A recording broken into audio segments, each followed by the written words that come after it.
ಎಲ್ಲರಿಗೂ ನಮಸ್ಕಾರಗಳು. ಪ್ರಾತಸ್ಮರಣೀಯರಾಗಿರ್ತಕ್ಕಂಥ ಜೀವನ್ಮುಕ್ತ ಮಹರ್ಷಿಗಳಲ್ಲಿ ನಮಸ್ಕರಿಸುತ್ತಾ, ಕ್ಷೇತ್ರದ ಆರಾಧ್ಯ ದೈವ ಶ್ರೀ ಗುರು ಕೊಟ್ಟೂರೇಶ್ವರಲ್ಲಿ ನಮಸ್ಕರಿಸಿ, ಈ ದಿನದ ಸತ್ಸಂಗದಲ್ಲಿ ಭಾಗವಹಿಸಿರ್ತಕ್ಕಂಥ ಎಲ್ಲ ಸೋದರ ಸೋದರಿಯರೇ ಎಲ್ಲರಿಗೂ ತುಂಬ ಹೃದಯದ ಶರಣಾರ್ಥಿ. ಮಹಾಭಾರತ ಕಥಾಸಾರ ಭಾಗ 34ಕ್ಕೆ ನಾವು ಕಾಲಿಟ್ಟಿದ್ದೀವಿ. 33ನೇ ಸಂಚಿಕೆಯನ್ನು ನಾವು ಯಾವ ವಿಚಾರದಲ್ಲಿ ಕೊನೆಗೊಳಿಸಿದ್ವಿ ಅಂತ ನೋಡೋದಾದರೆ, ಆ ಯುದ್ಧದ ಭವಿಷ್ಯವನ್ನು ದ್ರೌಪದಿ ಶ್ರೀಕೃಷ್ಣನನ್ನು ಕೇಳ್ತಾಳೆ. ಯಾಕಂತಂದರೆ ಶ್ರೀಕೃಷ್ಣನೇ ಪರಮಾತ್ಮ, ನಿನಗೆಲ್ಲ ಗೊತ್ತಿದೆ, ಏನಾಗುತ್ತೆ ಭವಿಷ್ಯ ಅಂತ ಹೇಳಿದಾಗ ಶ್ರೀಕೃಷ್ಣ ಹೇಳ್ತಾನೆ, 5 ಜನ ಪಂಚಪಾಂಡವರನ್ನು ಬಿಟ್ಟು ಇಡೀ ಕುರುವಂಶ ವಿನಾಶ ಆಗುತ್ತೆ ಅಂತಕ್ಕಂಥ ಒಂದು ಭವಿಷ್ಯವನ್ನು ಹೇಳ್ತಾರೆ. ಅಂದರೆ ಅಲ್ಲಿ ಕುರುವಂಶ ಅಂತಂದರೆ ಅಲ್ಲಿ ಕೌರವರು ಬಂದರು, ಪಾಂಡವರು ಸಹ ಬಂದರು. 5 ಜನ ಪಾಂಡವರಷ್ಟೇ ಉಳಿತಾರೆ. ಅವರ ಮಕ್ಕಳುಗಳು, ಅವರ ಸಂತಾನಗಳು ಎಲ್ಲವೂ ಸಹ ನಾಶ ಆಗ್ತವೆ ಅಂತಕ್ಕಂಥ ಆಘಾತಕಾರಿ ವಿಷಯವನ್ನು ದ್ರೌಪದಿಗೆ ಅರಿಸ್ಕೊಳ್ಳೋಕ್ಕಾಗಲ್ಲ. ನಮ್ಮ ಮಕ್ಕಳ ಸಾವುಗಳನ್ನು ನೋಡೋದಕ್ಕೆ ನಾವು ಯುದ್ಧವನ್ನು ಪ್ರಾರಂಭ ಮಾಡಬೇಕೇನೋ ಅಂತಕ್ಕಂಥ ಪ್ರಶ್ನೆ ಮನದಲ್ಲಿ ಹೇಳ್ತಕ್ಕಂಥದ್ದು ಸಹಜ.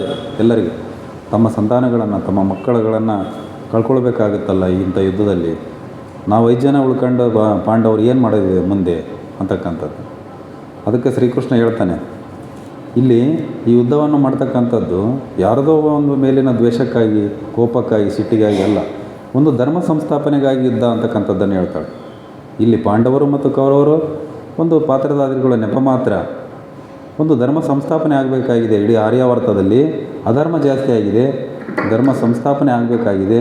ಹಾಗಾಗಿ ಒಂದು ಯುದ್ಧವನ್ನು ಮಾಡಬೇಕಾಗಿದೆ, ಯುದ್ಧದ ನಿರ್ಣಯ ನೀವೇ ತೆಗೆದುಕೊಳ್ಳ್ರಿ ಅಂತಕ್ಕಂಥದ್ದನ್ನು ದ್ರೌಪದಿಗೆ ಶ್ರೀಕೃಷ್ಣ ಹೇಳ್ತಾನೆ. ಭಾಳ ರೋಧಿಸ್ತಾಳೆ ದ್ರೌಪದಿ. ಯಾಕಂತಂದರೆ ಯುದ್ಧದ ಭವಿಷ್ಯ ಕೊನೆಯವರೆಗೂ ಸಹ ಶ್ರೀಕೃಷ್ಣ ಮತ್ತು ದ್ರೌಪದಿಗೆ ಮಾತ್ರ ಗೊತ್ತಿರ್ತದೆ. ಉಳಿದ ಯಾವ ಪಾಂಡವರಿಗೂ ಸಹ ಗೊತ್ತಿರಲ್ಲ ಹಿಂಗೆ ಆಗುತ್ತೆ ಅಂತಕ್ಕಂಥದ್ದು. ಆಗ ಭಾಳ ಚಿಂತಾಕ್ರಾಂತಳಾಗ್ತಾಳೆ, ಹೆಂಗೆ ಇದು ಯುದ್ಧ, ಏನು ಮಾಡಬೇಕೀಗ ನಾವು? ಒಂದು ಕಡೆಗೆ ಧರ್ಮ ಸಂಸ್ಥಾಪನೆಗಾಗಿ ಯುದ್ಧದ ತೀರ್ಮಾನ ತೆಗೆದುಕೊಳ್ಬೇಕಾಗಿದೆ. ಹಿಂದಿನ ಅವಮಾನಗಳೆಲ್ಲ ನೆನೆಸ್ಕೊಳ್ತಾಳೆ. ಕೌರವರಿಂದ ಆಗಿರ್ತಕ್ಕಂಥ ಅವಮಾನಗಳು, ಹಿಂಸೆಗಳು ಅವನ್ನೆಲ್ಲ ನೆನೆಸ್ಕೊಳ್ತಾಳೆ. ಆದರೆ ಮುಂದೆ ಯುದ್ಧ ಆದರೆ ಯಾರೂ ಉಳಿಯಲ್ಲಲ್ಲ, ತನ್ನ ಮಕ್ಕಳ ಸಮೇತ ಯಾರೂ ಉಳಿಯಲ್ಲಲ್ಲ ಅಂತಕ್ಕಂಥ ಒಂದು ನೋವು ಕಾಡ್ತದೆ ಆಕೆಗೆ. ಆದರೂ ಸಹ ಯುದ್ಧದ ತೀರ್ಮಾನವನ್ನು ಒಂದು ಗಟ್ಟಿಯಾಗಿ ಆಕೆ ದ್ರೌಪದಿ ತೆಗೆದುಕೊಳ್ತಾಳೆ. ಶ್ರೀಕೃಷ್ಣನ ಬಳಿ ಬಂದು ಹೇಳ್ತಾಳೆ, ನೋಡ್ರಿ ದ್ರೌಪದಿ, ಇಂದಿನ ಅವಮಾನಗಳನ್ನೆಲ್ಲ ನೆನಪು ಮಾಡಿಕೊಳ್ತಾಳೆ ಆಕೆ. ಕೌರವರಿಂದ ಏನು ಅವಮಾನ ಆಯಿತು, ದುರ್ಯೋಧನನಿಂದ ಏನು ಅವಮಾನ ಆಯಿತು, ರಾಜ್ಯಸಭೆಯಲ್ಲಿ ಆಗಿರ್ತಕ್ಕಂಥ ಅವಮಾನ ಎಲ್ಲವನ್ನು ನೆನಪು ಮಾಡಿಕೊಳ್ತಾಳೆ. ಆದರೂ ಸಹ ಒಂದು ಮನಸ್ಸಿನ ಮೂಲೆಯಲ್ಲಿ ಪುತ್ರ ಶೋಕವನ್ನು ಹೆಂಗೆ ನಾನು ತಡ್ಕೊಳ್ಳಲಿ, ಮುಂದೆ ಎಲ್ಲ ಮಕ್ಕಳು ಸಾಯ್ತಾರೆ ಅಂತಕ್ಕಂಥದ್ದು ಮುಂಚೆ ಗೊತ್ತಾಗ್ಬಿಡದೆ, ನಾನು ಇನ್ನು ಯುದ್ಧಕ್ಕೆ ಹೆಂಗೆ ನಾನು ಅನುಮತಿಯನ್ನು ಕೊಡಲಿ ಅಂತಕ್ಕಂಥದ್ದನ್ನು ಆಕೆಗೆ ಭಾಳ ಚಿಂತೆ ಆಗ್ತದೆ. ಇತ್ತ ಯಾವಾಗ ಯುದ್ಧ ಪ್ರಾರಂಭ ಆಗಿದೆ, ಇನ್ನೇನು ಯುದ್ಧ ಪ್ರಾರಂಭ ಆಗುತ್ತೆ ಪಾಂಡವರು ಕೌರವರ ಮಧ್ಯೆ ಅಂತಾಗ ಧೃತರಾಷ್ಟ್ರನಿಗೆ ಚಿಂತೆ ಆಗುತ್ತೆ. ಯಾಕಂತಂದರೆ ಅವನು ಮೊದಲೇ ಅವನ ಮಕ್ಕಳು ಅಧರ್ಮಿಗಳು ಅಂತಕ್ಕಂಥದ್ದು ಗೊತ್ತಿತ್ತು. ಅಧರ್ಮಿಗಳ ನಾಶ ಆಗುತ್ತೆ ಅಂತಕ್ಕಂಥದ್ದು ಅವನ ಮನಸ್ಸಿನ ಮೂಲೆಯಲ್ಲಿತ್ತು. ಹಾಗಾಗಿ ಅವನು ಭೀಷ್ಮರ ಸಹಾಯವನ್ನು ಕೇಳ್ತಾನೆ. ನೀವು ಹೆಂಗಾರ ಮಾಡಿ ಈ ಯುದ್ಧವನ್ನು ನಿಲ್ಲಿಸ್ರಿ ಅಂತಕ್ಕಂಥದ್ದನ್ನು ಭೀಷ್ಮಾಚಾರ್ಯರಿಗೆ ರಾಜ್ಯಸಭೆಯಲ್ಲಿ ಕರೆದು ಹೇಳ್ತಾನೆ ಧೃತರಾಷ್ಟ್ರ. ಆಗ ಭೀಷ್ಮಾಚಾರ್ಯ ಹೇಳ್ತಾನೆ, ನೋಡ್ರಿ, ಅವರ ಅಪರಾಧಗಳ ಪಟ್ಟಿಯನ್ನೇ ಕೊಡ್ತಾರೆ. ಕೌರವರು ಏನೇನು ಅಪರಾಧಗಳನ್ನು ಮಾಡಿದರು, ಪಾಂಡವರ ಮೇಲೆ ಏನೇನು ಮೋಸ ಮಾಡಿದರು, ಏನೇನು ನೋವನ್ನು ಅವರಿಗೆ ಕೊಟ್ಟರು, ಅವರು ಎಷ್ಟು ಸಹಿಸ್ಕೊಂಡ್ರು ಪಾಂಡವರು, ಹಂಗಾಗಿ ಅವರು ಯುದ್ಧಕ್ಕೆ ಬರ್ತಾ ಇದ್ದಾರೆ ಈಗ ಅಂತಕ್ಕಂಥದ್ದನ್ನು, ಅಪರಾಧಗಳ ಪಟ್ಟಿಯನ್ನು ಆ ಒಂದು ಭೀಷ್ಮಾಚಾರ್ಯರು ಧೃತರಾಷ್ಟ್ರನಿಗೆ ಹೇಳ್ತಾರೆ. ಗಾಳಿ ಬಂದೆಡೆ ತೂರಿಕೋ ನೀತಿ ನಿನ್ನದು. ನೋಡ್ರಿ, ಧೃತರಾಷ್ಟ್ರನಿಗೆ ಹೇಳ್ತಾರೆ ಭೀಷ್ಮಾಚಾರ್ಯರು, ನೀನು ಯಾವಾಗ ಹೆಂಗಿರ್ತೀಯ ಗೊತ್ತಲ್ಲ, ನೀನು ಒಂದು ಸರಿ ನಿನ್ನ ಮಗನ ಮಾತು ಕೇಳ್ತೀಯ, ಒಂದೊಂದು ಸರಿ ಶಕುನಿ ಮಾತು ಕೇಳ್ತೀಯ, ಹಂಗಾಗಿ ನೀನು ಗಾಳಿ ಬಂದ ಕಡೆ ತೂರ್ಕೊಂಡು ಹೋಗ್ತೀಯ, ನೀನು ನನ್ನ ಮಾತೇಲಿ ಕೇಳ್ತೀಯ ಅಂತಕ್ಕಂಥದ್ದನ್ನು ಭೀಷ್ಮಾಚಾರ್ಯರು ಹೇಳ್ತಾರೆ. ನೋಡ್ರಿ, ಅಪರಾಧಗಳು ಏನೇನು ಮಾಡಿದ್ದೀವಿ ಅಂತ ಹೇಳ್ತಾರೆ ಅವರು. ಯುಧಿಷ್ಠರನನ್ನು ರಾಜ ಮಾಡಿ ಎಂದೇ ನೀನು ಮಾಡಲಿಲ್ಲ. ಯುಧಿಷ್ಠರನನ್ನು ಅವನೇ ಜ್ಯೇಷ್ಠ ಪುತ್ರ ಇದ್ದ ಪಾಂಡುವಿಗೆ, ಅವನನ್ನು ರಾಜನ ಮಾಡಿದರೆ ಈ ಸಮಸ್ಯೆನೇ ಬರ್ತಾ ಇದ್ದಿಲ್ಲ, ಆದರೆ ನೀನು ಮಾಡಲಿಲ್ಲ. ವರ್ಣಾವರ್ತದಲ್ಲಿ ಸುಡಲು ಬೇಡ ಎಂದೇ ಅವರನ್ನು ವರ್ಣಾವರ್ತಕ್ಕೆ ಅರಗಿನ ಮನೆಗೆ ಕಳಿಸಿ ಮೋಸದಿಂದ ಅವರನ್ನು, ಪಾಂಡವರನ್ನು ಕೊಲ್ಲೋದಕ್ಕೆ ಸಂಚು ರೂಪಿಸಿದೆ. ಅದು ನಿನಗೂ ಗೊತ್ತಿತ್ತು, ಆದರೆ ಅದನ್ನು ನೀನು ತಡೀಲಿಲ್ಲ. ಇದು ನೀವು ಮಾಡಿರ್ತಕ್ಕಂಥ ಮೋಸ, ಪಾಂಡವರಿಗೆ ಅನ್ಯಾಯ. ಅದೆಲ್ಲ ಆದಮೇಲೆ ಇಂದ್ರಪ್ರಸ್ಥದಲ್ಲಿ ಆರಾಮವಾಗಿರಲಿ ಬಿಡಿ ಎಂದೇ, ಅದಕ್ಕೂ ಬಿಡಲಿಲ್ಲ. ಕೊನೆಗೊಂದು ಕಾಂಡವಪ್ರಸ್ಥ ಅಂತ ಒಂದು ಬರಡು ಭೂಮಿಯನ್ನು ಕೇಳಿದರೆ ಅವರು ಬಂಜರನ್ನೆಲ್ಲ ಬರೀ ವಿಷಸರ್ಪಗಳಿರ್ತಕ್ಕಂಥ ಒಂದು ಭೂಮಿ ಅದು ಕಾಂಡವಪ್ರಸ್ಥ. ಅಂಥ ಭೂಮಿಯನ್ನು ಅವರು ಇಂದ್ರಪ್ರಸ್ಥವನ್ನಾಗಿ ಮಾಡಿದರು. ಬಹಳ ಐಷಾರಾಮಿ ನಗರವನ್ನಾಗಿ ಕಟ್ಟಿದರು ಅವರು ಪಾಂಡವರು ಭಾಳ ಶ್ರಮದಿಂದ, ಇಂದ್ರನ ನೆರವಿನಿಂದ. ಅದನ್ನು ನೋಡಿ ಹೊಟ್ಟೆ ಉರ್ಕೊಂಡು ನೀವು ಅವ್ರನ್ನ ಅಲ್ಲಿರೋಕ್ಕೂ ಬಿಡಲಿಲ್ಲ, ಇಂದ್ರಪ್ರಸ್ಥದಲ್ಲಿ ಇರಲಿಕ್ಕೂ ನೀವು ಅವ್ರನ್ನ ಬಿಡಲಿಲ್ಲ ಪಾಂಡವರನ್ನು. ಇವೆಲ್ಲ ಅಪರಾಧಗಳನ್ನು ಹೇಳ್ತದ ನೀವೇನೇನು ಮಾಡಿದ್ರಿ ಅಂತಕ್ಕಂಥದ್ದನ್ನು. ದ್ಯೂತ ಬೇಡ ಎಂದೇ ಆ ಇಂದ್ರಪ್ರಸ್ಥದಲ್ಲಿ ಅಷ್ಟು ಚೆನ್ನಾಗಿ ಒಂದು ಪ್ರಜಾಪಾಲಕ ರಾಜರಾಗಿ ಅವರು ಆಡಳಿತ ನಡೆಸ್ತಾ ಇದ್ದರು. ಅದು ಒಂದು ದೊಡ್ಡ ರಾಜ್ಯವನ್ನಾಗಿ ಕಟ್ಟಿದ್ರು ಅವರು. ಒಂದು ರಾಜ್ಯ ಕಟ್ಟೋದಂದ್ರೆ ಸುಮ್ಮನೆ ಅಲ್ಲ, ಅಂಥ ಒಂದು ಒಳ್ಳೆಯ ರಾಜ್ಯವನ್ನು ಕಟ್ಟಿದ್ರು ಅವರು ಪಾಂಡವರು. ಅಂಥವರನ್ನು ಕರೆಸಿ ದ್ಯೂತ ಆಡೋಕ್ಕೆ ಪ್ರಾರಂಭ ಮಾಡಿದ್ರಿ. ಪಗಡೆ ಆಟ ಮಾಡಿ ಮೋಸದಿಂದ ಪಗಡೆ ಆಟವನ್ನು ಆಡಿಸಿ ನೀವು ಅವರನ್ನು ಸೋಲಿಸಿ ಅವರನ್ನು ವನವಾಸಕ್ಕೆ ಕಳಿಸಿದ್ರಿ ಎಲ್ಲ ಮೋಸದಿಂದ ಅಂತಕ್ಕಂಥದ್ದನ್ನು ಹೇಳ್ತಾರೆ. ಅವಮಾನ ಬೇಡ ಎಂದೇ ರಾಜ್ಯಸಭೆಯಲ್ಲಿ ಸ್ತ್ರೀಯರ ಅವಮಾನ ಬೇಡ ಅಂತ ಹೇಳಿದೆ, ಆದರೂ ನೀವು ಸ್ತ್ರೀಯನ್ನು ದ್ರೌಪದಿಯನ್ನು ಅವಮಾನ ಮಾಡಿದ್ರಿ. ಇಷ್ಟೆಲ್ಲ ಅವರು ಪಾಂಡವರು ಸಹಿಸ್ಕೊಂಡಿದ್ದಾರೆ. ನಿಮ್ಮ ಅನಾಗರಿಕ ಕೆಲಸಗಳನ್ನು, ನಿಮ್ಮ ಅವಮಾನಗಳನ್ನು ಎಲ್ಲ ಸಹಿಸ್ಕೊಂಡಿದ್ದಾರೆ ಅವರು ಇಷ್ಟು ದಿವಸ. ಈಗ ನೀನು ನನಗೆ ಸಲಹೆ ನೀಡಂತಿ, ಏನಂತ ಸಲಹೆ ನೀಡಿಲ್ಲ ನಾನು? ಏನು ಸಲಹೆ ನೀಡಲಿ? ನನ್ನ ಮಾತು ಯಾವ ಕೇಳಿ ನೀನು ಅಂತ ಹೇಳ್ತಾರೆ ಭೀಷ್ಮಾಚಾರ್ಯರು ಧೃತರಾಷ್ಟ್ರನ. ಎಲ್ಲ ಬರೀ ನೀನು ನಿನ್ನ ಮಗನ ಮಾತು ಕೇಳ್ತೀಯ, ಶಕುನಿ ಮಾತು ಕೇಳ್ತೀಯ, ನನ್ನ ಮಾತು ಎಲ್ಲಿ ಕೇಳ್ತೀಯ? ನಿನ್ನ ಗಾಳಿ ಬಂದಲ್ಲಿ ತೂರ್ಕೋ ನೀತಿ ನಿನ್ನದು ಅಂತಕ್ಕಂಥದ್ದನ್ನು ಹೇಳ್ತಾರೆ. ಧೃತರಾಷ್ಟ್ರ ಭಾಳ ಶೋಕ ವ್ಯಕ್ತಪಡಿಸ್ತಾನೆ ಇವರೆದುರಿಗೆ, ರೋದನ ಮಾಡ್ತಾನೆ. ನೋಡ್ರಿ ಹೇಳ್ತಾರೆ ಅವ್ರು ಭೀಷ್ಮಾಚಾರ್ಯರು, ಆರ್ಯಾವರ್ತದ ನಿಯಮನೇ ಐತೆ, ನೇತ್ರಹೀನರಿಗೆ ರಾಜ್ಯ ಇಲ್ಲ. ನೀನು ರಾಜ ಅಲ್ಲ, ನೀನು ಕಾರ್ಯಕಾರಿ ರಾಜ ಮಾತ್ರ ಹಸ್ತಿನಾಪುರಕ್ಕೀಗ. ಅದೊಂದು ನಿಯಮನೇ ಇದೆ. ಆ ಒಂದು ಆರ್ಯಾವರ್ತದಲ್ಲಿ ಇಡೀ ಏನು ಉತ್ತರ ಭಾರತ ಏನಂತ ಏನೈತೀವಲ್ಲ ಆರ್ಯಾವರ್ತ, ನೇತ್ರಹೀನರಿಗೆ ಅಂದರೆ ಕಣ್ಣಿಲ್ದರಿಗೆ ರಾಜ್ಯ ಇಲ್ಲ. ಯಾಕಂದರೆ ಕಣ್ಣಿಲ್ಲ ಅಂತಂದರೆ ಅವನ ಪ್ರಜೆಗಳ ಕಷ್ಟ ನಷ್ಟಗಳನ್ನು ಹೆಂಗೆ ಅರಿಬಲ್ಲ, ನೋಡಬಲ್ಲ, ಅವನೊಂದು ಒಳ್ಳೆಯ ರೀತಿಯಿಂದ ರಾಜ್ಯಭಾರವನ್ನು ಹೆಂಗೆ ಆಡಳಿತ ಮಾಡಬಲ್ಲ ಅಂತಕ್ಕಂಥ ಒಂದು. ಹಂಗಾಗಿ ಕಣ್ಣಿಲ್ದರಿಗೆ ರಾಜನಾಗಿ ಅವಕಾಶ ಇಲ್ಲ. ಅದೊಂದು ನಿಯಮನೇ ಐತೆ. ಹಾಗಾಗಿ ನಿನ್ನ ರಾಜನ ಮಾಡೋಕ್ಕಾಗಲಿಲ್ಲ ನಾವು ಅಂತಕ್ಕಂಥದ್ದನ್ನು ಹೇಳ್ತಾರೆ. ಆ ಕಣ್ಣು ಇಲ್ಲದ್ದು ಒಂದು ಬಿಟ್ಟರೆ ಧೃತರಾಷ್ಟ್ರನಿಗೆ ರಾಜ ಆಗ್ತಕ್ಕಂಥ ಎಲ್ಲ ಸಾಮರ್ಥ್ಯಗಳಿದ್ದವು, ಎಲ್ಲ ಒಂದು ಸಾಮರ್ಥ್ಯಗಳಿದ್ದವು. ಆದರೆ ದೃಷ್ಟಿಹೀನ ಅನ್ನೋದ್ರಿಂದ ಅವನಿಗೆ ರಾಜನ ಪಟ್ಟಾಭಿಷೇಕ ಆಗಲಿಲ್ಲ ಅಂತಕ್ಕಂಥದ್ದನ್ನು ಹೇಳ್ತಾರೆ ಅವರು. ನಿನ್ನಿಂದಲೇ ಈಗ ಯುದ್ಧ ಆಗ್ತಾಯಿದೆ. ನಿನ್ನ ಒಂದು ತಪ್ಪಾದ ಒಂದು ನಡವಳಿಕೆಗಳೇನದವಲ್ಲ, ನಿನ್ನ ಮಕ್ಕಳಿಗೆ ಸರಿಯಾದ ದಾರಿ ತೋರಿಸಲೇ ಇಲ್ಲ ನೀನು, ಹಾಗಾಗಿ ಇವತ್ತು ಯುದ್ಧ ಪ್ರಾರಂಭ ಆಗುತ್ತೆ ಅಂತಕ್ಕಂಥದ್ದನ್ನು ಭೀಷ್ಮಾಚಾರ್ಯರು ಹೇಳ್ತಾರೆ. ಅದಕ್ಕೆ ಹೇಳ್ತಾರೆ ನೋಡಿ ಭೀಷ್ಮಾಚಾರ್ಯರ ಮುಂದೆ, ಶಕುನಿಯನ್ನು ಗಡೀಪಾರು ಮಾಡು. ಫಸ್ಟು ಶಕುನಿಯನ್ನು ಅವ್ರ ರಾಜ್ಯಕ್ಕೆ ಕಳಿಸು, ಗಾಂಧಾರ ಅವ್ರ ರಾಜ್ಯ. ಅವನನ್ನು ಇಲ್ಲಿ ಇಟ್ಕೋಬೇಡ. ಅವನಿದ್ರೆ ಇಡೀ ರಾಜ್ಯವನ್ನು ಕೆಡಿಸ್ತಾನೆ, ನಮ್ಮ ಇಡೀ ಹಸ್ತಿನಾಪುರ ರಾಜ್ಯವನ್ನು ಕೆಡಿಸ್ತಾನೆ ಶಕುನಿ ಇದ್ದರೆ. ಹಂಗಾಗಿ ಆ ಒಂದು ಶಕುನಿಯನ್ನು ನೀನು ಗಡೀಪಾರು ಮಾಡು ಫಸ್ಟು, ಆವಾಗ ನಾನು ಏನು ನಿನಗೆ ಸಲಹೆ ಕೊಡ್ತೀನಿ ಅಂತಕ್ಕಂಥ ವಿಚಾರವನ್ನು ಭೀಷ್ಮಾಚಾರ್ಯರು ಧೃತರಾಷ್ಟ್ರನಿಗೆ ಹೇಳ್ತಾರೆ. ಆ ಸಮಯದಲ್ಲಿ ಅವನಿಗೆ ಧೃತರಾಷ್ಟ್ರನಿಗೆ ಸರಿ ಅಂತ ಅನಿಸ್ತೈತಿ. ಭೀಷ್ಮಾಚಾರ್ಯರು ಹೇಳಿದ್ದೆಲ್ಲ ಸರಿ ಅನ್ನಿಸ್ತದೆ ಅವನಿಗೆ. ಆಯಿತು, ಗಡೀಪಾರನ್ನು ಆದೇಶ ಹೊರಡಿಸ್ಬಿಟ್ಟ.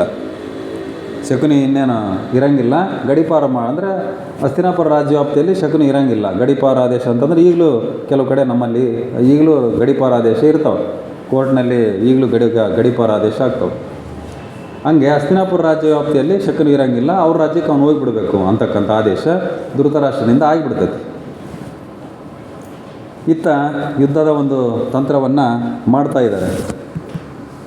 ಯಾರ್ಯಾರು? ಕರ್ಣ, ದುರ್ಯೋಧನ, ದುಶ್ಯಾಸನ, ಶಕುನಿ ಹೇಳ್ತಾನೆ ನೋಡ್ರಿ. ಶ್ರೀಕೃಷ್ಣನ ಭಯವನ್ನು ಹೇಳ್ತಾನೆ ಅವನು. ಶ್ರೀಕೃಷ್ಣ ಅಂದರೆ ಸುಮ್ಮನೆ ಅಲ್ಲ, ಶಕುನಿಗೆಲ್ಲ ಗೊತ್ತಿರ್ತದೆ, ಶ್ರೀಕೃಷ್ಣನ ತಂತ್ರಗಳು ಗೊತ್ತಿರ್ತದೆ. ಶಕುನಿ ಸಹ ತಂತ್ರಗಳನ್ನು ಮಾಡ್ತಾನೆ.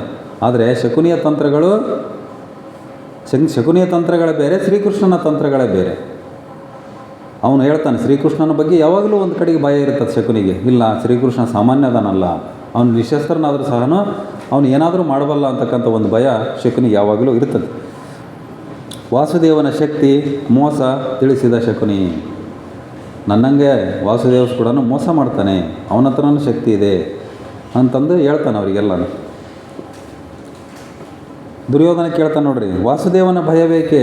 ಅವನು ನಿಶಸ್ತ್ರ ಆಗಿರ್ತಾನಲ್ಲ ಯುದ್ಧದಲ್ಲಿ, ಶ್ರೀಕೃಷ್ಣನ ಮೇಲೆ ನಾವು ಯಾಕೆ ಭಯ ಪಡಬೇಕು ಅಂತಕ್ಕಂಥದ್ದನ್ನು ದುರ್ಯೋಧನ ಕೇಳಿದಾಗ ಹೇಳ್ತಾನೆ ಶಕುನಿ. ಅದಕ್ಕೆ ವಿವರಿಸ್ತಾನೆ ಆ ವಾಸುದೇವನ ಶಕ್ತಿ ಏನು, ಶ್ರೀಕೃಷ್ಣನ ಶಕ್ತಿ ಏನು ಅಂತಕ್ಕಂಥದ್ದನ್ನು. ಹಿಂದೆ ಅವನು ಯಾರ್ಯಾರನ್ನು ಸಂಹಾರ ಮಾಡಿದ ನಿಶಸ್ತ್ರವಾಗಿ, ಯಾವುದೇ ಅಸ್ತ್ರಗಳಿಲ್ಲದೆ ಅನೇಕ ರಾಕ್ಷಸರನ್ನು ಕೊಂದಿರ್ತಕ್ಕಂಥ ಇತಿಹಾಸವನ್ನು ದುರ್ಯೋಧನನಿಗೆ ಶಕುನಿ ಹೇಳ್ತಾನೆ. ಅಷ್ಟೆಲ್ಲ ಮಾತಾಡುವಾಗ ಗಾಂಧಾರಕ್ಕೆ ಹೊರಡಲು ಧೃತರಾಷ್ಟ್ರನ ಆದೇಶ ತಿಳಿಸಿದ ವಿದುರ. ಇವನು ಮಹಾಮಂತ್ರಿ ಅಲ್ಲ, ಆ ಆದೇಶನ ತೆಗೆದುಕೊಂಡು ಬರ್ತಾನೆ. ರಾಜಾಜ್ಞೆ, ಧೃತರಾಷ್ಟ್ರ ರಾಜಾಜ್ಞೆ ಮಾಡಿದ್ನಲ್ಲ, ಗಾಂಧಾರ ದೇಶಕ್ಕೆ ವಾಪಸ್ಸು ಶಕುನಿ ಹೋಗಬೇಕು ಅಂತಕ್ಕಂಥ ಆದೇಶ ಮಾಡಿದ್ದ ಧೃತರಾಷ್ಟ್ರ, ಆ ಆದೇಶವನ್ನು ತೆಗೆದುಕೊಂಡು ಮಹಾಮಂತ್ರಿ ಬರ್ತಾನೆ ಇವ್ರ ಹತ್ರ. ಇಲ್ಲ, ಈ ರೀತಿ ರಾಜರು ನಿಮಗೆ ಆದೇಶ ಮಾಡಿದ್ದಾರೆ, ನೀವು ಇರೋಂಗಿಲ್ಲ, ಹಸ್ತಿನಾಪುರ ರಾಜ್ಯ ವ್ಯಾಪ್ತಿಯಲ್ಲಿ ನೀವು ಇರೋಂಗಿಲ್ಲ, ನೀವು ಹೋಗಬೇಕು, ನಿಮ್ಮ ರಾಜ್ಯಕ್ಕೆ ನೀವು ಹೋಗಬೇಕು ಅಂತಕ್ಕಂಥ ಆದೇಶವನ್ನು ತರ್ತಾನೆ. ಆಗ ಬಹಳ ಕ್ರೋಧ ಬಂದ್ಬಿಡ್ತದೆ ಇವನಿಗೆ, ಯಾರಿಗೆ? ದುರ್ಯೋಧನನಿಗೆ ಸಿಟ್ಟು ಬಂದ್ಬಿಡ್ತದೆ ಅವನಿಗೆ. ಯಾಕಂತಂದ್ರೆ ಅವನಿಗೆ ಶಕುನಿ ಬೇಕೇ ಬೇಕು. ಅವನಿಗೆ ಸಲಹೆ ಕೊಡೋದಕ್ಕೆ, ಮಾರ್ಗದರ್ಶನ ಮಾಡೋದಕ್ಕೆ ಶಕುನಿ ಅವಶ್ಯಕತೆ ದುರ್ಯೋಧನನಿಗೆ ಬೇಕೇ ಬೇಕು. ಹಂಗಾಗಿ ಅವನು ಸೀದಾ ಅವ್ರ ಅಪ್ಪನ ಹತ್ರ ಬರ್ತಾನೆ, ಧೃತರಾಷ್ಟ್ರನ ಹತ್ರ ದುರ್ಯೋಧನ ಬರ್ತಾನೆ. ಆಕ್ಷೇಪ ವ್ಯಕ್ತಪಡಿಸ್ತಾನೆ, ಹೆಂಗೆ ನನ್ನ ಕೇಳ್ದಂಗೆ ಹೆಂಗೆ? ಯಾಕಂದ್ರೆ ಅವನು ಯುವರಾಜ, ದುರ್ಯೋಧನ ಯುವರಾಜ. ನನ್ನ ಕೇಳ್ದಂಗೆ ಎಂಥ ಆದೇಶ ಮಾಡಿದ್ರಿ ಇದನ್ನ? ಶಕುನಿಯನ್ನು ಹೆಂಗೆ ರಿಪಾರ್ ಮಾಡ್ತೀರಿ ನೀವು ಆದೇಶವನ್ನು? ನನಗೆ ಬೇಕು, ಶಕುನಿ ಇಲ್ಲೇ ಇರಬೇಕು ಅಂತಕ್ಕಂಥದ್ದನ್ನು ಹೇಳ್ತಾನೆ. ಹಾಗೆ ಹೇಳ್ತಾನೆ ನೋಡ್ರಿ ಭೀಷ್ಮಾಚಾರ್ಯರು, ಸಲಹೆ ನನ್ನದು, ಹೌದು ನಾನೇ ಸಲಹೆ ಕೊಟ್ಟಿದ್ದು ಅಂತ ಹೇಳ್ತಾರೆ ಭೀಷ್ಮಾಚಾರ್ಯರು. ಶಕುನಿ ಇಲ್ಲೇ ಇದ್ದರೆ ಮತ್ತೆ ನಮ್ಮ ರಾಜ್ಯದಲ್ಲಿ ಅನೇಕ ಸಮಸ್ಯೆಗಳು ಉಂಟಾಗ್ತವೆ, ಹಸ್ತಿನಾಪುರದಲ್ಲಿ ಅನೇಕ ಸಮಸ್ಯೆಗಳು ಉಂಟಾಗ್ತವೆ. ಹಾಗಾಗಿ ನಾನು ಈ ಒಂದು ಸಲಹೆಯನ್ನು ಕೊಟ್ಟೆ, ಶಕುನಿಯ ಗಡೀಪಾರಿಗೆ ನಾನು ಸಲಹೆಯನ್ನು ಕೊಟ್ಟೆ ಅಂತಕ್ಕಂಥದ್ದನ್ನು ಭೀಷ್ಮಾಚಾರ್ಯರು ಹೇಳ್ತಾರೆ. ದುರ್ಯೋಧನನ ಮೇಲೆ ಅಂಕುಶ ನನ್ನಿಂದ ಮಾತ್ರ ಸಾಧ್ಯ, ಶಕುನಿ ಹೇಳ್ತಾನೆ ನೋಡ್ರಿ. ಅವನು ಶಕುನಿ ಹೆಂಗಂತಂದರೆ ಯಾವುದಾದ್ರೂ ಒಂದು ಉಪಾಯ ಮಾಡಿ ಅಲ್ಲೇ ಉಳ್ಕೋಬೇಕು ಹಸ್ತಿನಾಪುರದಲ್ಲಿ ಅಂತಕ್ಕಂಥದ್ದು. ದುರ್ಯೋಧನನ ಮೇಲೆ ಅಂಕುಶ, ಅವನು ದುರ್ಯೋಧನನವನ್ನ ಹತೋಟಿ ಇಟ್ಕೋಬೇಕಂತಂದ್ರೆ ನನ್ನಿಂದ ಮಾತ್ರ ಸಾಧ್ಯ, ನಿಮ್ಮ ಯಾರಿಂದನೂ ಸಾಧ್ಯ ಇಲ್ಲ ಅಂತ ಹೇಳ್ತಾನೆ. ಧೃತರಾಷ್ಟ್ರನಿಂದನೂ ಮಗನ ಮೇಲೆ ಒಂದು ಅಂಕುಶ ಹತೋಟಿ ಇಟ್ಕೊಳಕ್ಕೆ ಸಾಧ್ಯ ಇಲ್ಲ, ಹಾಗಾಗಿ ನನ್ನಿಂದ ಮಾತ್ರ ಸಾಧ್ಯ ಅಂತಕ್ಕಂಥದ್ದನ್ನು ಶಕುನಿ ಹೇಳ್ತಾನೆ. ಹೋಗದಂತೆ ತಡೆದ ದುರ್ಯೋಧನ, ನೀವು ಯಾವುದೇ ರೀತಿಯಿಂದ ಹೋಗಂಗಿಲ್ಲ ಅಂತ ಹೇಳ್ತಾನೆ. ರಾಜಾಜ್ಞೆ ಆದರೆ ಆಗಲಿ ಧೃತರಾಷ್ಟ್ರನಿಗೆ, ನಾನು ಯುವರಾಜ ಇದ್ದೀನಿ, ನಾನು ಹೇಳ್ತೀನಿ, ನೀವು ಹೋಗಂಗಿಲ್ಲ, ಗಾಂಧಾರಕ್ಕೆ ವಾಪಸ್ಸು ಹೋಗಂಗಿಲ್ಲ ಅಂತಕ್ಕಂಥ ಮಾತನ್ನು ದುರ್ಯೋಧನ ಹೇಳ್ತಾನೆ. ಧೃತರಾಷ್ಟ್ರನ ಹಿತನುಡಿಗಳು ಮಗನಿಗೆ ಹೇಳ್ತಾನೆ ದುರ್ಯೋಧನನಿಗೆ, ಒಳ್ಳೆಯ ಮಾತು ಕೇಳಲ್ಲ ನೀವು. ಆ ಒಳ್ಳೆಯ ಮಾತು ಕೇಳ್ಕೊಳ್ತಕ್ಕಂಥ ಸಾವಧಾನ ಸಹನೂ ಆ ದುರ್ಯೋಧನನಿಗೆ ಇರೋಲ್ಲ. ಅವನೇನು ಮಾತಾಡಿದ್ರು ಕೂಡ ಇವನಿಗೇನು ಕೇಳಲ್ಲ. ಹಾಗೆ ನೋಡ್ರಿ, ದುರ್ಯೋಧನ ಅಪಮಾನಕ್ಕಿಂತ ಮೃತ್ಯು ಲೇಸು, ನಾನು ಸತ್ತೋಗ್ಬಿಡ್ತೀನಿ ಅಂತ ನಾಟಕ ಮಾಡ್ತಾನೆ ಅವನು. ಹಂಗೆ ನಾಟಕ ಮಾಡಿನೇ ಅವನು ದುರ್ಯೋಧನನಿಂದ ಮತ್ತೆ ಒಂದು ಲಾಭವನ್ನು ಪಡ್ಕೊಳ್ತಾ ಇರ್ತಾನೆ. ಇವನಿಗೆ ಮಮಕಾರ, ಮಗನ ಮೇಲೆ ಮಮಕಾರ, ಪುತ್ರವಾತ್ಸಲ್ಯ ಅಂತ ಏನು ಹೇಳ್ತೀವಲ್ಲ ಹಂಗೆ. ಯಾವಾಗ ಇವನು ಮೃತ್ಯುವಿನ ಮಾತಾಡಿದ್ನೋ, ಮರಣದ ಮಾತು, ಇಲ್ಲ ನಾನು ಸತ್ತೋಗ್ಬಿಡ್ತೀನಿ, ಅವಮಾನ ಆಗ್ಬಿಡೋದು ನನಗೆ ಅಂತ ಹೇಳ್ತಾನೆ. ನೀವೇನು ಈ ಗಡೀಪಾರ ಆದೇಶ ಹೊರಡಿಸಿರಲ್ಲ, ಶಕುನಿಯ ಗಡೀಪಾರ ಆದೇಶ, ನನಗೆ ಅವಮಾನ ಆಗಿದೆ ಅದು, ಹಾಗಾಗಿ ನಾನು ಅವಮಾನಕ್ಕಿಂತ ಮೃತ್ಯು ಲೇಸು, ಅವಮಾನ ಆಗಿರಬಾರ್ದು, ನಾನು ಸತ್ತುಬಿಡ್ತೀನಿ ಅಂತಕ್ಕಂಥದ್ದನ್ನು ಯಾವಾಗ ಆ ರೀತಿ ನಾಟಕ ಆಡ್ತಾನೋ ಆಗ ಶಕುನಿ ಶಾಂತಿಯ ಪ್ರಸ್ತಾಪ ಮಾಡಿದ. ಶಕುನಿ ದುರ್ಯೋಧನನಿಗೆ, ಆಯಿತು ಈಗ ನಾವು ಪಾಂಡವರ ಜೊತೆ ಯುದ್ಧ ಮಾಡೋದು ಬೇಡ, ಶಾಂತಿಯ ಪ್ರಸ್ತಾಪವನ್ನು ಕಳ್ಸೋಣ ಅವರಿಗೆ, ಒಂದು ಒಪ್ಪಂದ, ಒಳ್ಳೆ ರೀತಿಯಿಂದ ಇಬ್ಬರು ಸೌಹಾರ್ದಯುತವಾಗಿ ಹೋಗ್ತಕ್ಕಂಥ ಒಂದು ಒಪ್ಪಂದ. ಅದೇ ರೀತಿ ಅದು ಇವರ ಒಂದು ನಾಟಕದ ಒಂದು ಭಾಗ. ಅವರು ಒಪ್ಪಲ್ಲ ಅನ್ನೋದು ಗೊತ್ತು, ಯುದ್ಧ ಮಾಡ್ತಾರೆ ಅನ್ನೋದು ಗೊತ್ತಿತ್ತು ಅವರಿಗೆ. ಆದರೂ ಒಂದು ಶಾಂತಿಯ ಪ್ರಸ್ತಾಪವನ್ನು ನಾವು ಕಳ್ಸೋಣ ಅಂತಕ್ಕಂಥದ್ದು ರಾಜ್ಯಸಭೆಯಲ್ಲಿ ಧೃತರಾಷ್ಟ್ರನ ಎದುರಿಗೆ ಮಂಡಿಸ್ತಾನೆ ಶಕುನಿ. ಅವಾಗ ಅವನು ದುರ್ಯೋಧನ ಒಪ್ಪಿಕೊಳ್ತಾನೆ ಅದಕ್ಕೆ, ಆಯಿತು ಶಾಂತಿ ಪ್ರಸ್ತಾಪ ಕಳಿಸ್ರಿ ನೋಡೋಣ ಅಂತಕ್ಕಂಥದ್ದನ್ನು, ಪಾಂಡವರಿಗೆ ಕಳಿಸಿ ಅಂತಕ್ಕಂಥದ್ದನ್ನು ಹೇಳ್ತಾನೆ. ಯಾವಾಗ ದುರ್ಯೋಧನ ಒಪ್ಪಿಗೆಂಬಿಟ್ನೋ ಧೃತರಾಷ್ಟ್ರನಿಗೆ ಸಮಾಧಾನ ಆಗಿಬಿಡ್ತು. ಹೌದಲ್ಲ, ದುರ್ಯೋಧನ ಯಾರ ಮಾತು ಕೇಳ್ತಾರೆ ಅಂದರೆ ಶಕುನಿ ಮಾತು ಕೇಳ್ತಾನೆ. ಧೃತರಾಷ್ಟ್ರನ ಮಾತು ಕೇಳಲ್ಲ, ತಂದೆಯ ಮಾತನ್ನು ಕೇಳಲ್ಲ ದುರ್ಯೋಧನ, ಶಕುನಿಯ ಮಾತನ್ನು ಕೇಳ್ತಾನೆ. ಹಂಗಾಗಿ ಇವನು ಗಡೀಪಾರ ಆದೇಶವನ್ನು ನಾನು ರದ್ದು ಮಾಡ್ತೀನಿ ಅಂತ ಇಮಿಡಿಯೇಟ್ ರದ್ದು ಮಾಡಿಬಿಡ್ತಾನೆ. ಮತ್ತು ಅವನು ಧೃತರಾಷ್ಟ್ರನ ಆದೇಶಗಳು ಹೆಂಗಂತಂದರೆ ಗಾಳಿ ಬಂದೆಡೆ ತೂರಿಕೋ ನೀತಿ ಅಂತ ಹೇಳಿದ್ರಲ್ಲ ಭೀಷ್ಮಾಚಾರ್ಯರು, ಸೇಮ್ ಅದೇ ರೀತಿನೇ ಅವನು. ಈ ಕಡೆಗೆ ಇವ್ರು ಮಾತಾಡಿದಾಗ ಇವ್ರದ್ದು ಸರಿ ಅನ್ನೋದು, ಅವ್ನು ಮಾತಾಡಿದಾಗ ಅವ್ರದ್ದು ಸರಿ ಅಂತ ಹೇಳ್ತಾನೆ. ಯಾವಾಗ ಶಕುನಿ ಈ ರೀತಿ ಮಾಡಿದ್ನ ಮತ್ತೆ ಅದು ಉಲ್ಟಾ ಆಗಿಬಿಡ್ತು. ಆಯಿತು, ಶಕುನಿಗೆ ಮಾತ್ರ ನನ್ನ ಮಗ ಮಾತು ಕೇಳ್ತಾನೆ. ಈಗ ನೋಡಿ, ಶಾಂತಿ ಪ್ರಸ್ತಾಪಕ್ಕೆ ಒಪ್ಪಿಗೆಂಬಿಟ್ಟ. ಯಾವಾಗ ಶಕುನಿ ಹೇಳಿದ್ನೋ ಆ ಶಾಂತಿ ಪ್ರಸ್ತಾಪಕ್ಕೆ ಒಪ್ಪಿಗೆಂಬಿಟ್ಟಿದ್ದಾನೆ. ಹಂಗಾಗಿ ಶಕುನಿಯ ಮಾತನ್ನು ಅಷ್ಟೇ ಕೇಳೋದು ನನ್ನ ಮಗ. ಹಂಗಾಗಿ ಶಕುನಿಯನ್ನು ಒಂದೇನು ಗಡೀಪಾರ ಆದೇಶ ಮಾಡಿದ್ವಲ್ಲ ಅದನ್ನು ರದ್ದುಪಡಿಸಿಬಿಡ್ರಿ ಅಂತಕ್ಕಂಥದ್ದನ್ನು ರದ್ದುಪಡಿಸಿಬಿಡ್ತಾನೆ ಆದೇಶವನ್ನು. ಗಡೀಪಾರಿನ ಆದೇಶ ಹಿಂಪಡೆದ ಧೃತರಾಷ್ಟ್ರ, ಇಲ್ಲ ಗಡೀಪಾರ ಆದೇಶವನ್ನು ನಾವು ಕ್ಯಾನ್ಸಲ್ ಮಾಡಿದ್ವಿ ಅಂತಕ್ಕಂಥದ್ದನ್ನು ಹೇಳ್ಬಿಡ್ತಾನೆ. ಭೀಷ್ಮಾಚಾರ್ಯರು ಅಲ್ಲೇ ಇರ್ತಾರೆ ರಾಜ್ಯಸಭೆಯಲ್ಲಿ ಅದೇ ಸಮಯದಲ್ಲಿ. ಅಂದರೆ ಇವನ ಒಂದು ಗಾಳಿ ಬಂದೆಡೆ ತೂರಿಕೋ ನೀತಿ ಅಂತ ಏನು ಹೇಳಿದ್ರಲ್ಲ ಅದಕ್ಕೆ ಕರೆಕ್ಟಾಗಿ ಅನ್ವರ್ಥವಾಗಿರ್ತಕ್ಕಂಥದ್ದು ಧೃತರಾಷ್ಟ್ರ. ನಿನ್ನ ಅವಶ್ಯಕತೆ ಇದೆ ಧೃತರಾಷ್ಟ್ರ ಹೇಳ್ತಾನೆ ನೋಡ್ರಿ ಶಕುನಿಗೆ. ಅವನೇ ಆದೇಶ ಹೊರಡಿಸಿದ್ದು ಹೊರಗೆ ಹೋಗಂತಂದು. ಈಗ ಮತ್ತೆ ನಿನ್ನ ಅವಶ್ಯಕತೆ ಐತೆ, ನೀನು ಇರು ಅಂತಕ್ಕಂಥದ್ದನ್ನು ಹೇಳ್ತಾನೆ. ನಿನ್ನ ಅವಶ್ಯಕತೆ ಇದೆ. ದುರ್ಯೋಧನ ನಿನ್ನ ಮಾತು ಮಾತ್ರ ಕೇಳ್ತಾನೆ, ಹಾಗಾಗಿ ನಾನು ಗಡೀಪಾರ ಆದೇಶ ವಾಪಸ್ ತಕ್ಕೊಂಡೆ ಅಂತಕ್ಕಂಥದ್ದನ್ನು.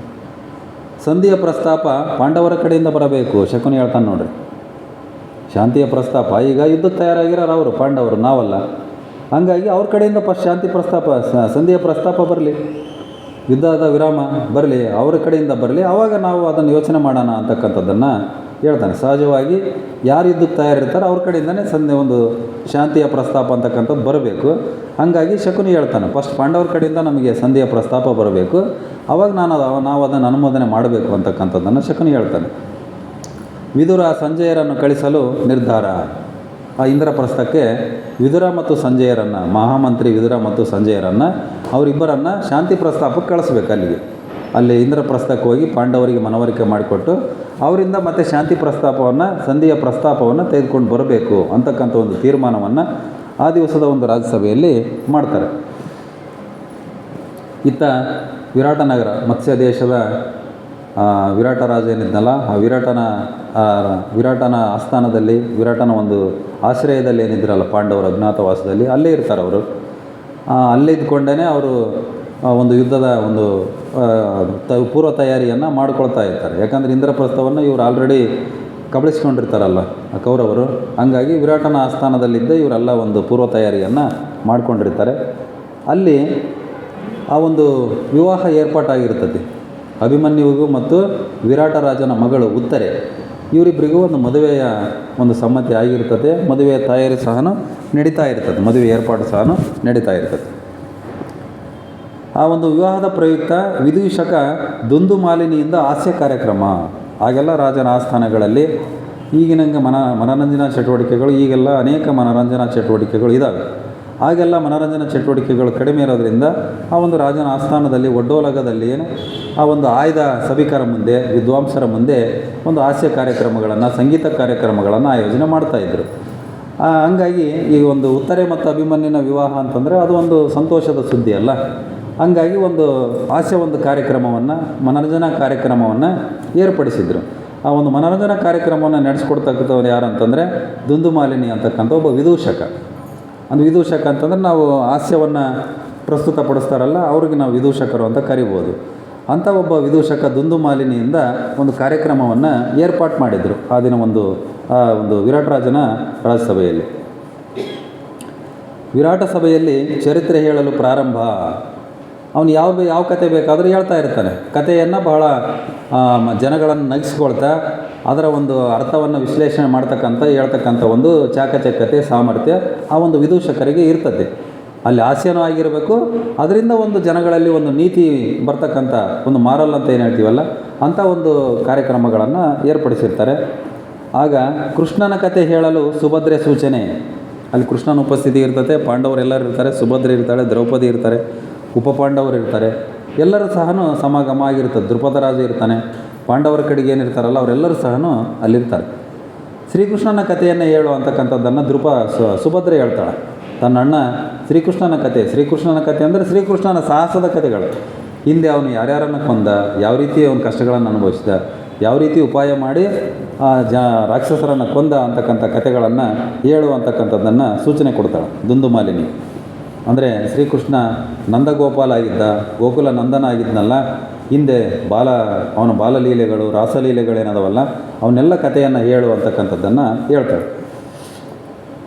ಆಗ ಅವನು ದುಂದುಮಾಲಿನಿ ಆ ಒಂದು ಶ್ರೀಕೃಷ್ಣನ ಒಂದು ಕಥೆಯನ್ನು ಪ್ರಾರಂಭ ಮಾಡ್ತಾನೆ. ದುಂದುಮಾಲಿನಿ ಅಂತಕ್ಕಂಥ ಒಬ್ಬ ವಿದೂಷಕ, ಹಾಸ್ಯವನ್ನು ಕಟ್ಟಿಕೊಡ್ತಕ್ಕಂಥವನು. ಮಥುರೆಯ ರಾಜ ಉಗ್ರಸೇನನ ಬಂಧನ ಕಂಸನಿಂದ ಪ್ರಾರಂಭ ಮಾಡ್ತಾನೆ. ಅವನು ಕೃಷ್ಣನ ಕಥೆಯನ್ನು ಪ್ರಾರಂಭ ಮಾಡ್ತಾನೆ.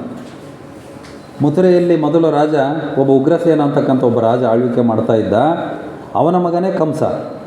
ಅವನೇನು ಮಾಡ್ತಾನೆ, ಕಂಸ ತನ್ನ ತಂದೆಯನ್ನು ಸೆರೆಯಲ್ಲಿ ಕೂಡಿ ಹಾಕಿ ತಾನೇ ರಾಜ್ಯಭಾರವನ್ನು ಪ್ರಾರಂಭ ಮಾಡ್ತಾನೆ. ನಾವು ಭಾರತದ ಇತಿಹಾಸದಲ್ಲಿ ಇಂಥವು ನೋಡ್ತೀವಿ. ಉದಾಹರಣೆ, ಮುಸ್ಲಿಂ ರಾಜ ಔರಂಗಜೇಬ್ ಅಂತಕ್ಕಂಥವನು ತನ್ನ ತಂದೆ ಶಹಜಹಾನನ್ನು ಅವನು ಸೆರೆಮನೆಯಲ್ಲಿಟ್ಟು ತಾನು ರಾಜ್ಯಭಾರವನ್ನು ವಹಿಸ್ಕೊಳ್ತಾನೆ. ತನಗೆ ಉತ್ತರಾಧಿಕಾರಿಯಾಗಿ ಸರ್ವೇ ಸಾಮಾನ್ಯವಾಗಿ ಅವರಿಗೆ ಅಧಿಕಾರ ಸಿಗ್ತದೆ. ಅಲ್ಲಿವರೆಗೂ ತಡ್ಕೊಳಲ್ಲ ಅವರು. ಅಲ್ಲಿವರೆಗೂ ತಡ್ಕೊಂಡಂಗೆ ತಂದೆಯನ್ನೇ ಸೆರೆಮನೆಯಲ್ಲಿಟ್ಟು ರಾಜ್ಯಭಾರ ಮಾಡಿರ್ತಕ್ಕಂಥ ಅನೇಕ ರಾಜರುಗಳು ನಮ್ಮ ಭಾರತ ದೇಶದ ಇತಿಹಾಸದಲ್ಲಿದ್ದಾರೆ. ಅಂಥವನೊಬ್ಬ ಇವನು ಕಂಸರಾಜ, ಮಥುರೆಯ ರಾಜ. ಉಗ್ರಸೇನ ಆಡಳಿತ ಮಾಡ್ತಾ ಇರ್ತಾನೆ ಅವರಪ್ಪ. ಅವನಿಂದ ರಾಜ್ಯ ಕಸ್ಕೊಳ್ಳೋದಕ್ಕೆ ಅವರ ಅಪ್ಪನನ್ನೇ ಸೆರೆಮನೆಯಲ್ಲಿಟ್ಟು ತಾನು ಒಂದು ರಾಜನಾಗಿ ಆಳ್ವಿಕೆಯನ್ನು ಪ್ರಾರಂಭ ಮಾಡ್ತಾನೆ. ಅವನು ಕಂಸ, ಶ್ರೀಕೃಷ್ಣನ ಸೋದರ ಮಾವ ಅವನು ಕಂಸ. ಅದೇ ರೀತಿ ಮಗಧ ರಾಜ್ಯದಲ್ಲಿ, ಪಕ್ಕದ ರಾಜ್ಯ ಮಗಧ, ಮಥುರಾ ರಾಜ್ಯದ ಪಕ್ಕ ಮಗಧ ರಾಜ್ಯ. ಆ ಮಗಧ ರಾಜ್ಯದಲ್ಲಿ ಒಂದು ಜರಾಸಂಧ ಅಂತಕ್ಕಂಥವನು ಅವನು ಆಳ್ವಿಕೆ ಮಾಡ್ತಾ ಇರ್ತಾನೆ. ಇಬ್ಬರು ಬಲಶಾಲಿಗಳು, ಬಹಳ ಬಲಶಾಲಿಗಳು. ಆ ಜರಾಸಂಧನ ಅಳಿಯನೇ ಕಂಸ. ಇವರಿಬ್ಬರು ಸಂಬಂಧಿಗಳು, ಮಾವ ಮತ್ತು ಅಳಿಯ ಅಂತಕ್ಕಂಥವ್ರು. ಇವರಿಬ್ಬರೂ ಸಹ ಬಹಳ ಬಲಿಷ್ಠವಾಗಿರ್ತಕ್ಕಂಥವ್ರು, ಬಲಶಾಲಿ ರಾಜರುಗಳು. ಯಾವ ರಾಜರು ಅವ್ರ ತಂಡಿಗೆ ಹೋಗ್ತಾ ಇರಲಿಲ್ಲ, ಅಷ್ಟು ಬಲಶಾಲಿಗಳು. ಇವನು ಜರಾಸಂಧ ಅಂತಕ್ಕಂಥವನು, ಕಂಸ, ಇವರಿಬ್ಬರು ಸಾವುಗಳನ್ನು ಶ್ರೀಕೃಷ್ಣನಿಂದ ಆಗ್ತದೆ. ಇವರಿಬ್ಬರಿಗೆ ಒಬ್ಬ ಸಾಮಾನ್ಯ ಮಿತ್ರ ಇರ್ತಾನೆ, ಅವನು ಕಾಲವಾನ ಅಂತಕ್ಕಂಥ ಒಬ್ಬ ರಾಕ್ಷಸ, ಒಬ್ಬ ಪ್ರಜಾಪೀಡಕ ರಾಕ್ಷಸ. ಅವನು ಕಾಲವಾನ ಅಂತಕ್ಕಂಥ ಒಬ್ಬ ರಾಕ್ಷಸ ಇರ್ತಾನೆ. ಅವನು ಇವರಿಬ್ಬರಿಗೂ ಸಹ ಒಬ್ಬ ಮಿತ್ರ ಆಗಿರ್ತಾನೆ. ಅಂದರೆ ಅವನ ಒಂದು ದುಷ್ಕೃತ್ಯಗಳಿಗೆಲ್ಲ ಸಹಾಯ ಮಾಡ್ತಾ ಇರ್ತಾರೆ ಇವರು, ಕಂಸ ಮತ್ತು ಜರಾಸಂಧ ಅಂತಕ್ಕಂಥ. ಪ್ರಜೆಗಳಿಗೆ ಹಿಂಸೆ ಕೊಡುತ್ತಿದ್ದ ಇವರಿಬ್ಬರು ಏನು, ಮಗಧದ ರಾಜ ಜರಾಸಂಧ, ಆಮೇಲೆ ಮಥುರೆ ರಾಜ ಯಾರು ಕಂಸ, ಇವರಿಬ್ಬರು ಸಹ ಪ್ರಜೆಗಳಿಗೆ ಅನೇಕ ತೊಂದರೆಗಳನ್ನು, ಹಿಂಸೆಗಳನ್ನು ಕೊಡ್ತಾಯಿದ್ರು. ಇವರಿಬ್ಬರು ಸಹ ದುರಾಚಾರಿಗಳು. ಆನಂತರ ವಸುದೇವ ದೇವಕಿಯರ ವಿವಾಹ ಆಗ್ತದೆ. ಶ್ರೀಕೃಷ್ಣನ ತಾಯಿ ದೇವಕಿ, ವಸುದೇವ ದೇವಕಿಯರ ವಿವಾಹ ಆಗ್ತದೆ. ಕಂಸನಿಗೆ ತಂಗಿ ದೇವಕಿ, ಕಂಸನಿಗೆ ತಂಗಿ ದೇವಕಿ. ಆ ದೇವಕಿಗೆ ವಸುದೇವನೊಡನೆ ವಿವಾಹ ಆಗ್ತದೆ. ವಿವಾಹ ಆದಾಗ ಒಂದು ಅಶರೀರವಾಣಿ ನುಡಿತತೆ. ಅಶರೀರವಾಣಿ ಅಂತಂದರೆ ಆಕಾಶವಾಣಿ ಅಂತ ಏನು ಹೇಳ್ತೀವಲ್ಲ, ಅಂದರೆ ಶರೀರ ಇಲ್ದಂಗೆ ಧ್ವನಿ ಮಾತ್ರ ಕೇಳ್ತಕ್ಕಂಥದ್ದು ಅಶರೀರವಾಣಿ ಅಂತ ಕರಿತೀವಿ ನಾವು. ಆ ಶರೀರವಾಣಿ ಏನು ಹೇಳ್ತತಿ, ದೇವಕಿ 8ನೇ ಪುತ್ರನನ್ನು ವಧೆ ಮಾಡುವನು. ಕಂಸನಿಗೆ ಎಚ್ಚರಿಕೆ ಕೊಡ್ತತ್ತದು. ಈಗೇನು ನಿನ್ನ ತಂಗಿ ದೇವಕಿಗೆ ಮದುವೆ ಮಾಡಿಯಲ್ಲ, ಆ ದೇವಕಿ 8ನೇ ಪುತ್ರ ಹುಟ್ಟುತ್ತಾನೆ, ಅವನಿಂದ ನಿನ್ನ ಸಾವಾಗ್ತತೆ ಅಂತಕ್ಕಂಥ ಒಂದು ಅಶರೀರವಾಣಿ. ಅವನಿಗೆ ಅವಾಗಲಿಂದ ನಿದ್ದೆ ಇಲ್ಲ ಕಂಸನಿಗೆ. ನಾನಿಷ್ಟು ಬಲಶಾಲಿಯಾಗಿದ್ದರೂ ನಾನು ಯಾರು ಮುಟ್ಟಕ್ಕೆ ಬರ್ತಿದ್ದಿಲ್ಲ, ಆದರೆ ದೇವಕಿಯ ಪುತ್ರ 8ನೇ ಪುತ್ರರಿಂದ ನಾನು ವಧೆ ಆಗುತ್ತಂತ ಅಶರೀರವಾಣಿ ಆಗಿಬಿಡುತ್ತಲ್ಲ. ಯಾಕಂತಂದ್ರೆ ಅಶರೀರವಾಣಿ ಅಂದರೆ ಅದನ್ನು ನೆಗ್ಲೆಕ್ಟ್ ಮಾಡೋಕ್ಕೆ ಬರಲ್ಲ. ಯಾಕಂದರೆ ಅಶರೀರವಾಣಿ ದೇವತೆಗಳ ನುಡಿ ಅಂತಕ್ಕಂಥದ್ದೇ ಪ್ರಚಲಿತದಲ್ಲಿತ್ತು ಅವಾಗ. ಆಗ ಏನು ಮಾಡ್ತಾನೆ, ತಂಗಿಯನ್ನು ಕೊಲ್ಲೋದಕ್ಕೆ ಅವನು ಹೋಗ್ತಾನೆ. ತಂಗಿನೇ ಇಲ್ಲದ್ರೆ ತಂಗಿಗೆ ಮಗ ಹೆಂಗೆ ಹುಡ್ತಾನೆ, 8 ಮಕ್ಕಳು ಹೆಂಗೆ ಆಗ್ತವೆ, ತಂಗಿನೇ ಕೊಂದ್ಬಿಡೋಣ ತನ್ನ ಸ್ವಾರ್ಥಕ್ಕಾಗಿ. ಆಗ ತಡೆದ ವಸುದೇವ, ಅವನ ಗಂಡ ಇರ್ತಾನಲ್ಲ, ದೇವಕಿಯ ಗಂಡ, ಅವನು ತಡಿತಾನೆ. ನಮ್ಮನ್ನು ಬಂದಿ ಮಾಡಿ ಕಾರಾಗೃಹದಲ್ಲಿರಿಸಿ, ನಮ್ಮನ್ನು ಸೆರೆಮನೆಯಲ್ಲಿ ಇಟ್ಬಿಡ್ರಿ ಈಗಿನಿಂದಾನೆ, ನಮ್ಮನ್ನು ಸಾಯಿಸಬೇಡ್ರಿ ಅಂತ ಬೇಡ್ಕೊಳ್ತಾನೆ ಅವನು ವಸುದೇವ. ನಮಗೆ ಹುಡ್ತಕ್ಕಂಥ ಮಕ್ಕಳನ್ನೆಲ್ಲ ನಿಮಗೆ ಕೊಡ್ತೀವಿ, ನೀವೇನಾದರೂ ಮಾಡಿಕೊಡ್ರಿ, ಆದರೆ ನಮ್ಮನ್ನು ಸಾಯಿಸಬೇಡ್ರಿ ಅಂತಕ್ಕಂಥದ್ದನ್ನು ಗೋಗರೆದಾಗ ಇವರಿಬ್ಬರನ್ನು ಸೆರೆಮನೆಗೆ ಹಾಕಿಬಿಡ್ತಾನೆ. ವಸುದೇವ ಮತ್ತು ದೇವಕಿಯನ್ನು ಇಬ್ಬರನ್ನು ಕೋಳ ಹಾಕಿ ಸೆರೆಮನೆಗೆ ಇಬ್ಬರನ್ನು ಕೂಡಿ ಹಾಕಿಬಿಡ್ತಾನೆ. ಆ ಸೆರೆಮನೆಯಲ್ಲೇ ಹುಟ್ಟಿರ್ತಕ್ಕಂಥವನೇ ಶ್ರೀಕೃಷ್ಣ. ಪ್ರತಿ ಮಗುವನ್ನು ಕೊಲ್ಲುತ್ತಿರುವ ಕಂಸ, ಪ್ರತಿ ಮಗುವನ್ನು ಇವನು ಹುಟ್ಟವರೆಗೂ, ಅದು ಅಶರೀರವಾಣಿ ಹೇಳಿದ್ದು 8ನೇ ಮಗು ಅಂತ. ಆದರೆ ಇವನಿಗೆ ಹೆದರಿಕೆ, 8ನೇ ಮಗು ಬೇಡ, 1ನೇ ಮಗುವಿಂದನೇ ಕೊಲ್ಕೊಂತ ಹೋಗ್ತದಾನೆ. ಇವನು 7 ಮಕ್ಕಳನ್ನು ಕೊಂತಿದ್ದಾನೆ. ಈಗ 8ನೇ ಮಗು ಹುಡ್ತಕ್ಕಂಥ ಸಮಯ. ಆ ಒಂದು ಕಥೆಯನ್ನು ಕೇಳ್ತಕ್ಕಂಥ ಎಲ್ಲ ವಿರಾಟ ರಾಜನ ಆಸ್ಥಾನದಲ್ಲಿ ಎಲ್ಲರಿಗೂ ಕಣ್ಣೀರು ಬರ್ತಾವೆ. ಯಾರಿಗಾದರೂ ಸಹಜ ಇಂಥ ಒಂದು ಕಥೆಗಳನ್ನು ಕೇಳಿದಾಗ ಕಣ್ಣೀರು ಬರ್ತಕ್ಕಂಥದ್ದು ಸಹಜ. ಆ ಒಂದು ವಿರಾಟನ ರಾಜಸಭೆಯಲ್ಲಿ ದುಂದುಮಾಲಿನಿ ಅಂತಕ್ಕಂಥ ಒಬ್ಬ ವಿದೂಷಕ ಹೇಳ್ತಕ್ಕಂಥ ಕಥೆಯನ್ನು ಎಲ್ಲರೂ ಭಾಳ ಗಮನವಿಟ್ಟು ಆಲಿಸ್ತಾ ಇದ್ದಾರೆ. ವಸುದೇವ ದೇವಕಿ 7 ಮಕ್ಕಳನ್ನು ಸಂಹರಿಸಿದ ಕಂಸ, 7 ಮಕ್ಕಳನ್ನು ಸಂಹರಿಸಿಬಿಟ್ಟ ಇವನು ಕಂಸ ಅಂತಕ್ಕಂಥವನು. ಅಭಿಮನ್ಯು ಪ್ರಶ್ನೆ ಕೇಳ್ತಾನೆ, ಮಧ್ಯೆ ಪ್ರಶ್ನೋತ್ತರಕ್ಕೆ ಅವಕಾಶ ಇರ್ತದೆ, ಸಂವಾದ. ಅವನ ಕತೆ ಹೇಳ್ತಿರ್ತಾನಲ್ಲ, ಅದ್ರ ಬಗ್ಗೆ ಶ್ರೀಕೃಷ್ಣ ಅದಕ್ಕೆ ವಿವರಣೆಯನ್ನು ಕೊಡ್ತಾ ಇರ್ತಾನೆ. ಶ್ರೀಕೃಷ್ಣ ಸಹ ಅಲ್ಲೇ ಕುಂತ್ಕೊಂಡಿರ್ತಾನಲ್ಲ, ಯಾಕಂದ್ರೆ ಅವನದೇ ಕತೆ ಇದೆ, ಶ್ರೀಕೃಷ್ಣನದೇ ಕತೆ, ಹಿಂದಿನ ಕತೆ, ಚರಿತ್ರೆ, ಇತಿಹಾಸ. ವೀರಗತಿ, ಬಲಿದಾನ, 7 ಬಲಿದಾನ ಧರ್ಮಕ್ಕಾಗಿ. ಅಭಿಮನ್ಯು ಕೇಳ್ತಾನೆ, 7 ಜನ ಯಾಕೆ ಸತ್ತರು, ಕಂಸ 7 ಜನ ಯಾಕೆ ಸಾಯಿಸಿದ, ಅದು ಬಲಿದಾನ, ಅದು ಸಾವಲ್ಲ, ಬಲಿದಾನ. ಹೀಗೆ ಸ್ವಾತಂತ್ರ್ಯಕ್ಕಾಗಿ ನಾವು ಬಲಿದಾನ ಗೈದರು ಅಂತ ಹೇಳ್ತೀವಿ ನಾವು. ಅನೇಕ ಹೋರಾಟಗಾರರು, ಮಹಾತ್ಮ ಗಾಂಧೀಜಿಯವ್ರನ್ನ ಮೊದಲು ಮಾಡ್ಕೊಂಡು ಅನೇಕ ಹೋರಾಟಗಾರರು, ಸಾಮಾನ್ಯ ಜನರು ಎಲ್ಲರೂ ಒಂದು ಸ್ವಾತಂತ್ರ್ಯಕ್ಕಾಗಿ ಬಲಿದಾನ ಗೈದರು ಅಂತ ಹೇಳ್ತೀವಿ. ಬಲಿದಾನ ಅಂತಂದರೆ ಸ್ವ ಇಚ್ಛೆಯಿಂದ ಒಂದು ಪ್ರಾಣವನ್ನು ಬಿಡ್ತಕ್ಕಂಥದಕ್ಕೆ ಬಲಿದಾನ ಅಂತ ಕರಿತೀವಿ. 1947ಕ್ಕಿಂತ ಇಂಚೆ ಆ ಬ್ರಿಟಿಷರ ಬಂದೂಕಿನ ಗುಡ್ಡಿಗೆ ಸಾಮಾನ್ಯ ಜನ ಸಹ ಎದೆ ಒಡ್ಡಿ ನಿಂತ್ಕೊಳ್ತಾ ಇದ್ದೀರಂತೆ, ಸಾಯಿಸ್ರಿ. ಎಷ್ಟು ಜನ ಸಾಯಿಸ್ರಿ ನೀವು, ಅಂತಂದು ಒಬ್ಬರು ಸತ್ತ ಮೇಲೆ ಹಂಗೆ ಇನ್ನೊಬ್ರು ಎದೆ ಹಂಗೆ ಮುಂದಕ್ಕೆ ಹೋಗ್ತಾ ಇದ್ರಂತೆ. ಆದರೆ ಇವತ್ತು ಆ ಧೈರ್ಯ ಎಲ್ಲಿದೆ ಯುವಕರಲ್ಲಿ, ಜನಗಳಲ್ಲಿ ಅಂತಕ್ಕಂಥದ್ದನ್ನು. ಹಂಗೆ ಲಕ್ಷಾಂತರ ಜನರ ಬಲಿದಾನದಿಂದ ಬಂದಿರತಕ್ಕಂಥದ್ದು ನಮ್ಮ ಸ್ವಾತಂತ್ರ್ಯ ಅಂತಕ್ಕಂಥದ್ದು, ನಮ್ಮ ಭಾರತ ದೇಶದ ಸ್ವಾತಂತ್ರ್ಯ. ಹಂಗೆ 7 ಜನ ಬಲಿದಾನಗೈದ್ದಾರೆ ಒಂದು ಧರ್ಮ ಸಂಸ್ಥಾಪನೆಗಾಗಿ. 8ನೇ ಮಗು ಹುಟ್ಟಬೇಕಲ್ಲ, ಶ್ರೀಕೃಷ್ಣನ ಹುಟ್ಟಬೇಕಲ್ಲ, ಅದಕ್ಕಾಗಿ ಬಲಿದಾನಗೈದಿದ್ದಾರೆ. ಶ್ರೀಕೃಷ್ಣನಿಂದ ಒಂದು ಧರ್ಮ ಸಂಸ್ಥಾಪನೆ ಆಗಬೇಕಾಗಿದೆ ಅಂತಕ್ಕಂಥದ್ದು. ಆಗ ಕತೆ ಮುಂದುವರಿತದೆ. ದುಂದುಮಾಲಿನಿಯಿಂದ ಆ ಒಂದು ಶ್ರೀಕೃಷ್ಣನ ಜನನ ಸಮಯ ಸಹ ಹತ್ತಿರ ಆಗ್ತಾಯಿದೆ. ಗೋಳಾಡುತ್ತಿರುವ ದೇವಕಿ, ಯಾಕಂದರೆ 7 ಮಕ್ಕಳನ್ನು ಕಳ್ಕೊಂಡ್ಬಿಟ್ಟಿದ್ದಾಳೆ. ತಾಯಿ ಸಹಜವಾಗಿ ಪುತ್ರ ವಾತ್ಸಲ್ಯ, ಪುತ್ರಿ ವಾತ್ಸಲ್ಯ, ಮಕ್ಕಳ ವಾತ್ಸಲ್ಯ ಇದು ಸಹಜವಾಗಿರುತ್ತದೆ. ಹಂಗೆ 7 ಮಕ್ಕಳನ್ನು ನಮ್ಮೆದುರಿಗೆ ಸಾಯಿಸ್ತಾರಪ್ಪ ಅಂತ ಅದು ಯಾರಿಗಾದರೂ ಸಹಜ ತಾನೇ, ಕಣ್ಣೀರು ಬರ್ತಕ್ಕಂಥದ್ದು, ಗೋಳಾಡ್ತಕ್ಕಂಥದ್ದು. ಆದರೆ ಆಕೆಗೆ ಬೇರೆ ಅವಕಾಶಗಳೇ ಇರಲ್ಲ. 8ನೇ ಮಗುವಿನಿಂದ ಆದರೂ ಏನಾದರೂ ಒಂದು ಅದ್ಭುತ ಘಟಿಸ್ತದೆ ಅಂತಕ್ಕಂಥ ಒಂದು ಆಶಾ ಕಿರಣ ಅವರೆಲ್ಲರಲ್ಲಿ ಇರ್ತದೆ, ವಸುದೇವನಲ್ಲಿ ಮತ್ತು ದೇವಕಿಯಲ್ಲಿ. ವಸುದೇವನ ವಿಶ್ವಾಸ ಭಗವಂತನೆಡೆಗೆ ಅವನಿಗೆ ವಿಶ್ವಾಸ ಇರ್ತದೆ. 8ನೇ ಮಗು ಹೆಂಗಾದರೂ ಉಳಿತೈತಿ. ಯಾಕಂತಂದರೆ ಕಂಸನನ್ನು ಸಾಯಿಸಬೇಕಂತಲೇ ಹುಟ್ಟುತ್ತೆ ಆ ಮಗು. ಒಂದು ಧರ್ಮ ಸಂಸ್ಥಾಪನೆಗಾಗಿ ಹುಡ್ತಾ ಇದೆ ಆ ಮಗು ಅಂತಂದರೆ ಆ ಮಗು ಬದುಕ್ತದೆ, ಹೆಂಗಾದರೂ ಬದುಕ್ತದೆ ಅಂತಕ್ಕಂಥ ಒಂದು ವಿಶ್ವಾಸ ಆ ವಸುದೇವನಲ್ಲಿ ಇರ್ತದೆ, ಅವರಪ್ಪನಲ್ಲಿ. ಗಾಬರಿಯಾದ ಕಂಸ, ಜನನದ ಮೊದಲೇ ಭಯಾನಕ ವಾತಾವರಣ. ಕೃಷ್ಣನ ಹುಟ್ಟೋದಕ್ಕಿಂತ ಮುಂಚೆ ಆ ಒಂದು ರಾಜ್ಯದಲ್ಲಿ, ಮಥುರಾ ರಾಜ್ಯದಲ್ಲಿ ಒಂದು ಭಯಾನಕವಾಗಿರ್ತಕ್ಕಂಥ ವಾತಾವರಣ ಅದು ಕಂಸನಿಗೆ ಗೊತ್ತಾಗ್ತದೆ. ಇದೇನಿದು, ಯಾವಾಗೂ ಆಗ್ತಾ ಇದ್ದಿಲ್ಲ, ಈ ರೀತಿ ಆಗ್ತಾ ಇದೆಯಲ್ಲ ವಾತಾವರಣ ಅಂತಕ್ಕಂಥದ್ದು ಹೆದರಿಕೆ ಅವನಿಗೆ. ಜನನಕ್ಕೂ ಮೊದಲೇ ಶ್ರೀಕೃಷ್ಣನ ಸ್ವರೂಪ ದರ್ಶನ.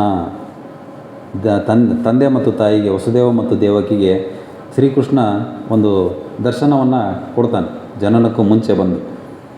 ಕೈ ಮುಗಿದ ದಂಪತಿಗಳು, ಅವರಿಬ್ಬರು ಕೈ ಮುಗಿತಾರೆ ಶ್ರೀಕೃಷ್ಣನಿಗೆ. ಶ್ರೀಕೃಷ್ಣ ಅಭಯವನ್ನು ಕೊಡ್ತಾನೆ. ನೀವು ಧರ್ಮಕ್ಕಾಗಿ ಅನೇಕ ಬಲಿದಾನವನ್ನು ನೀಡಿರುವಿರಿ. ನೀವು ದಂಪತಿಗಳೇನಿದ್ದೀರಲ್ಲ, ಆರ್ಯಾವರ್ತದಲ್ಲಿ ಧರ್ಮ ಸಂಸ್ಥಾಪನೆ ಆಗಬೇಕು 8ನೇ ಒಂದು ಮಗನಿಂದ ಅಂತಕ್ಕಂಥದ್ದು. 7 ಮಕ್ಕಳನ್ನು ನೀವು ಬಲಿದಾನವನ್ನು ಕೊಟ್ಟಿದ್ದೀರಿ. ನಿಮ್ಮ ಮಕ್ಕಳನ್ನು, ನೀವು ಹೊಡೆದಿರ್ತಕ್ಕಂಥ ಮಕ್ಕಳನ್ನು, 7 ಮಕ್ಕಳನ್ನು ನೀವು ಬಲಿದಾನ ಕೊಟ್ಟಿದ್ದೀರಿ. ಆದರೆ 8ನೇ ಮಗು ಬಲಿದಾನ ಆಗಲ್ಲ, ಅದು ನಿಮ್ಮ ಒಂದು ವಿಶ್ವಾಸವನ್ನು ಈಡೇರಿಸ್ತತೆ ಅಂತಕ್ಕಂಥದ್ದನ್ನು ಶ್ರೀಕೃಷ್ಣ ಅಭಯವನ್ನು ಕೊಡ್ತಾನಲ್ಲಿ.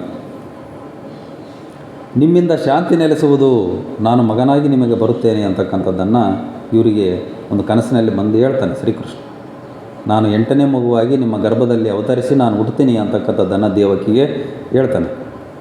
ಸ್ವೀಕರಿಸಿ ಮಾತೆ, ನಾನು ನಿಮ್ಮ ಗರ್ಭದಲ್ಲಿ ಬಂದು 8ನೇ ಮಗುವಾಗಿ ಹುಡ್ತೀನಿ, ನೀವು ನನ್ನನ್ನು ಸ್ವೀಕರಿಸಿರಿ ಅಂತಕ್ಕಂಥದ್ದನ್ನು ದೇವಕಿ ಮತ್ತು ವಸುದೇವರಿಗೆ ಹೇಳ್ತಾನೆ. ಹೇಳಿ ಅಂತರ್ಧಾನನಾಗ್ತಾನೆ. ಶ್ರೀಕೃಷ್ಣ ಮಾಯ ಆಗ್ತಾನೆ. ಗರ್ಭದೊಳಗೆ ಬಂದ ಶ್ರೀಕೃಷ್ಣನ ತೇಜಸ್ಸು, ಆ ಒಂದು ದೇವಕಿಯ ಗರ್ಭದೊಳಗೆ ಶ್ರೀಕೃಷ್ಣನ ತೇಜಸ್ಸು ಅಂತಕ್ಕಂಥದ್ದು ಬರುತ್ತೆ. ಭಾಳ ಸಂತೋಷ ಆಗುತ್ತೆ ಇವರಿಬ್ಬರು ದಂಪತಿಗಳಿಗೆ, ವಸುದೇವ ಮತ್ತು ದೇವಕಿ ದಂಪತಿಗಳಿಗೆ ಭಾಳ ಸಂತೋಷ ಆಗುತ್ತೆ. ಯಾಕಂದರೆ ಈ ಮಗು ಅಂತಂದು ಕಂಸ ಅಂತಕ್ಕಂಥವ್ನು ಏನು ಮಾಡೋಕ್ಕಾಗಲ್ಲ, ಕಂಸನನ್ನು ಸಾಯಿಸೋದಕ್ಕೆ ನನ್ನ ಮಗ ಹುಡ್ತಾ ಇದ್ದಾನೆ ಅಂತಕ್ಕಂಥ ಸಂತೋಷ ಅವರಿಬ್ಬರಿಗೆ ಆಗ್ತದೆ. ಯಾಕಂದರೆ 7 ಮಕ್ಕಳನ್ನು ಕಳ್ಕೊಂಡಿದ್ರಲ್ಲ, ಅಂಥ 7 ಮಕ್ಕಳನ್ನು ಕೊಂದಿರ್ತಕ್ಕಂಥವನು ಕಂಸ ಅಂತಕ್ಕಂಥವನು ದೇವಕಿ ಅಣ್ಣ. ಅವನ ಒಂದು ಸಂಹಾರಕ್ಕಾಗಿ ನನ್ನ ಮಗ ಹುಡ್ತಾ ಇದ್ದಾನೆ ಅಂತಕ್ಕಂಥ ಸಂತೋಷ ದೇವಕಿ ಮತ್ತು ವಸುದೇವನಲ್ಲಿ ಆಗುತ್ತೆ. ಜನನದ ಸಮಯ ಕಂಸನಿಗೆ ಆಘಾತವಾಯಿತು. ಜನನದ ಸಮಯ ಹತ್ರ ಆಗ್ತಿದ್ದಂಗೆ ಕಂಸನಿಗೆ ಏನು ಗೊತ್ತಾಗ್ತಾ ಇಲ್ಲ, ಆಘಾತ ಆಗ್ತಾ ಇದೆ, ಎಚ್ಚರದ ಬೀಳ್ತಾ ಇದ್ದಾನೆ. ಜನನವಾಯಿತು. ಇವನು ಜನನ ಆಯ್ತ ತಕ್ಷಣ ಅವನಿಗೆ ಎಚ್ಚರದ ಬಿದ್ದುಬಿಟ್ಟಿದ್ದಾನೆ. ಅವನಿಗೆ ಎಚ್ಚರನೇ ಇಲ್ಲ, ಭಾಳಷ್ಟು ಹೊತ್ತು ಎಚ್ಚರ ಇಲ್ಲ ಅವನಿಗೆ. ವಸುದೇವ ಆ ಮಗುವನ್ನು ತೆಗೆದುಕೊಂಡು ಹೊರಬಂದ. ಯಾವಾಗ ಶ್ರೀಕೃಷ್ಣ ಒಂದು ಸೆರೆಮನೆಯಲ್ಲಿ ಹುಟ್ಟಿದ್ನೋ ಆ ಒಂದು ಸೆರೆಮನೆಯ ಬಾಗಿಲು ತಾನಾಗಿ ತಕ್ಕೊಳ್ತಾವೆ. ಆ ದ್ವಾರಪಾಲಕರೇನು ಹೊರಗಡೆ ಇದ್ರಲ್ಲ, ಅವ್ರು ತಾನಾಗಿ ಮಲಿಕೊಂಡ್ಬಿಡ್ತಾರೆ. ಸರಾಗವಾಗಿ ಹೊರಗೆ ಬರ್ತಾನೆ ಅವನು. ವಸುದೇವ ಮಗುವನ್ನು ತೆಗೆದುಕೊಂಡು ಹೊರಗೆ ಬರ್ತಾನೆ. ಆ ಮಗುವನ್ನು ಕರ್ಕೊಂಡು ಹೊರಗೆ ಬರ್ತಾ ಇದ್ದಾನೆ.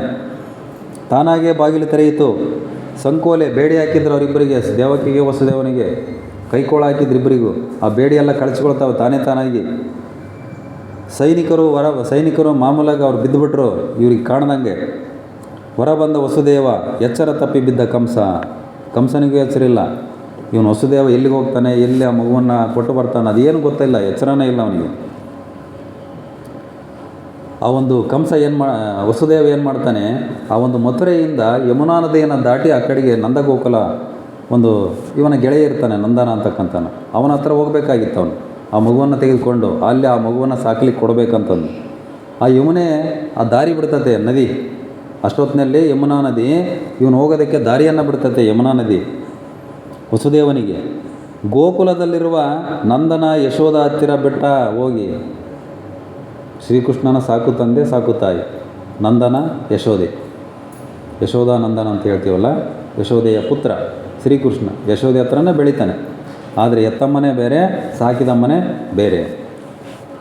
ಆ ಒಂದು ನಂದನ ಮತ್ತು ಅಲ್ಲಿ ಗೋಕುಲ ಅಂತಕ್ಕಂಥದ್ದು ಆ ಯಮುನಾ ನದಿಯ ಆಚೆ ಇರ್ತಕ್ಕಂಥ ಒಂದು ಗ್ರಾಮ. ಅಲ್ಲಿ ಹೋಗಿ ಆ ನಂದನ ಯಶೋದೆ ಹತ್ರ ತನ್ನ ಪುತ್ರನನ್ನು ಬಿಡ್ತಾನೆ. ಯಾಕಂದರೆ ಇಲ್ಲೇ ಸೆರೆಮನೆಯಲ್ಲಿದ್ದರೆ ಮತ್ತೆ ಅವನನ್ನು ಸಹ ಇವನು ಶ್ರೀಕೃಷ್ಣ ಬಿಡಲ್ಲ, ಕಂಸ ಬಿಡಲ್ಲ ಅಂತಕ್ಕಂಥದ್ದು. ಅವರ ಪುತ್ರಿಯನ್ನು ತೆಗೆದುಕೊಂಡು ಬಂದನು. ಎರಿಗೆಂತ ಆಗೈತೆ, ಅವನು ತೋರಿಸ್ಬೇಕಲ್ಲ ಮಗುವನ್ನು. ಅವನಿಗೆ ಕಂಸನಿಗೆ ಕೊಡೋಕೆ ಒಂದು ಮಗು ಅಂತೂ ಬೇಕಲ್ಲ. ನಂದನ ಯಶೋದೆ ತಮ್ಮ ಪುತ್ರಿಯನ್ನು ಕೊಡ್ತಾರೆ ಅವರು. ಅವಾಗ ಅವರಿಗೆ ಒಂದು ಜನನ ಆಗಿರ್ತದೆ ಪುತ್ರಿ. ಅವರ ಬಲಿದಾನ ಎಂಥದ್ದು ನೋಡ್ರಿ. ನಂದನ ಯಶೋದೆಯರ ಬಲಿದಾನ ಏನಿದೆ ಅಲ್ಲ, ತನ್ನ ಮಗು ಸಾಯ್ತತೆ ಅಂತ ಗೊತ್ತಿದ್ರು ಆ ಮಗುವನ್ನು ಈ ಕಡೆ ಕಳಿಸ್ತಾರೆ, ಶ್ರೀಕೃಷ್ಣನನ್ನು ಬೆಳೆಸ್ತಾರೆ ಅವರು. ಯಾಕೆ? ಒಂದು ಧರ್ಮ ಸಂಸ್ಥಾಪನೆಗಾಗಿ ಅಂತಕ್ಕಂಥದ್ದು. ಆ ಬಲಿದಾನವನ್ನು ಕೊಡ್ತಕ್ಕಂಥ ದಂಪತಿಗಳು ನಂದನ ಮತ್ತು ಯಶೋದೆ ಏನದಾರಲ್ಲ, ಅವರನ್ನು ಇವತ್ತು ನಾವು ಸ್ಮರಣೆ ಮಾಡ್ಕೊಳ್ಬೇಕಾಗಿದೆ. ಅವರ ಒಂದು ಪುತ್ರಿಯನ್ನು ತೆಗೆದುಕೊಂಡು ವಾಪಸ್ ಬರ್ತಾನೆ ವಸುದೇವ. ವಾಪಸ್ ಬಂದು ಮತ್ತೆ ಏನು ಗೊತ್ತಿಲ್ಲ ಹಂಗೆ ಮಾಮೂಲಾಗಿ ಸಂಕೋಲೆ ಆಗ್ತದೆ, ಬೇಡಿ ಇರ್ತದೆ ಸೆರೆಮನೆಯಲ್ಲೇ. ಇವರು ಹೆಂಗೆ ಮಾಮೂಲಾಗಿರ್ತಾರೋ ಅವಾಗ ಅವನಿಗೆ ಕಂಸನಿಗೆ ಎಚ್ಚರಾಗ್ತೈತೆ, ಎಲ್ಲ ಸೈನಿಕರಿಗೆ ಎಚ್ಚರಾಗ್ತೈತಿ. ಏನು ನಡೆದೇ ಇಲ್ಲ, ಘಟಿಸೇ ಇಲ್ಲ, ಏನು ಘಟನೆಗಳು ಅನ್ನೋ ರೀತಿ ಇರ್ತಾರೆ ಇವರೆಲ್ಲನೂ.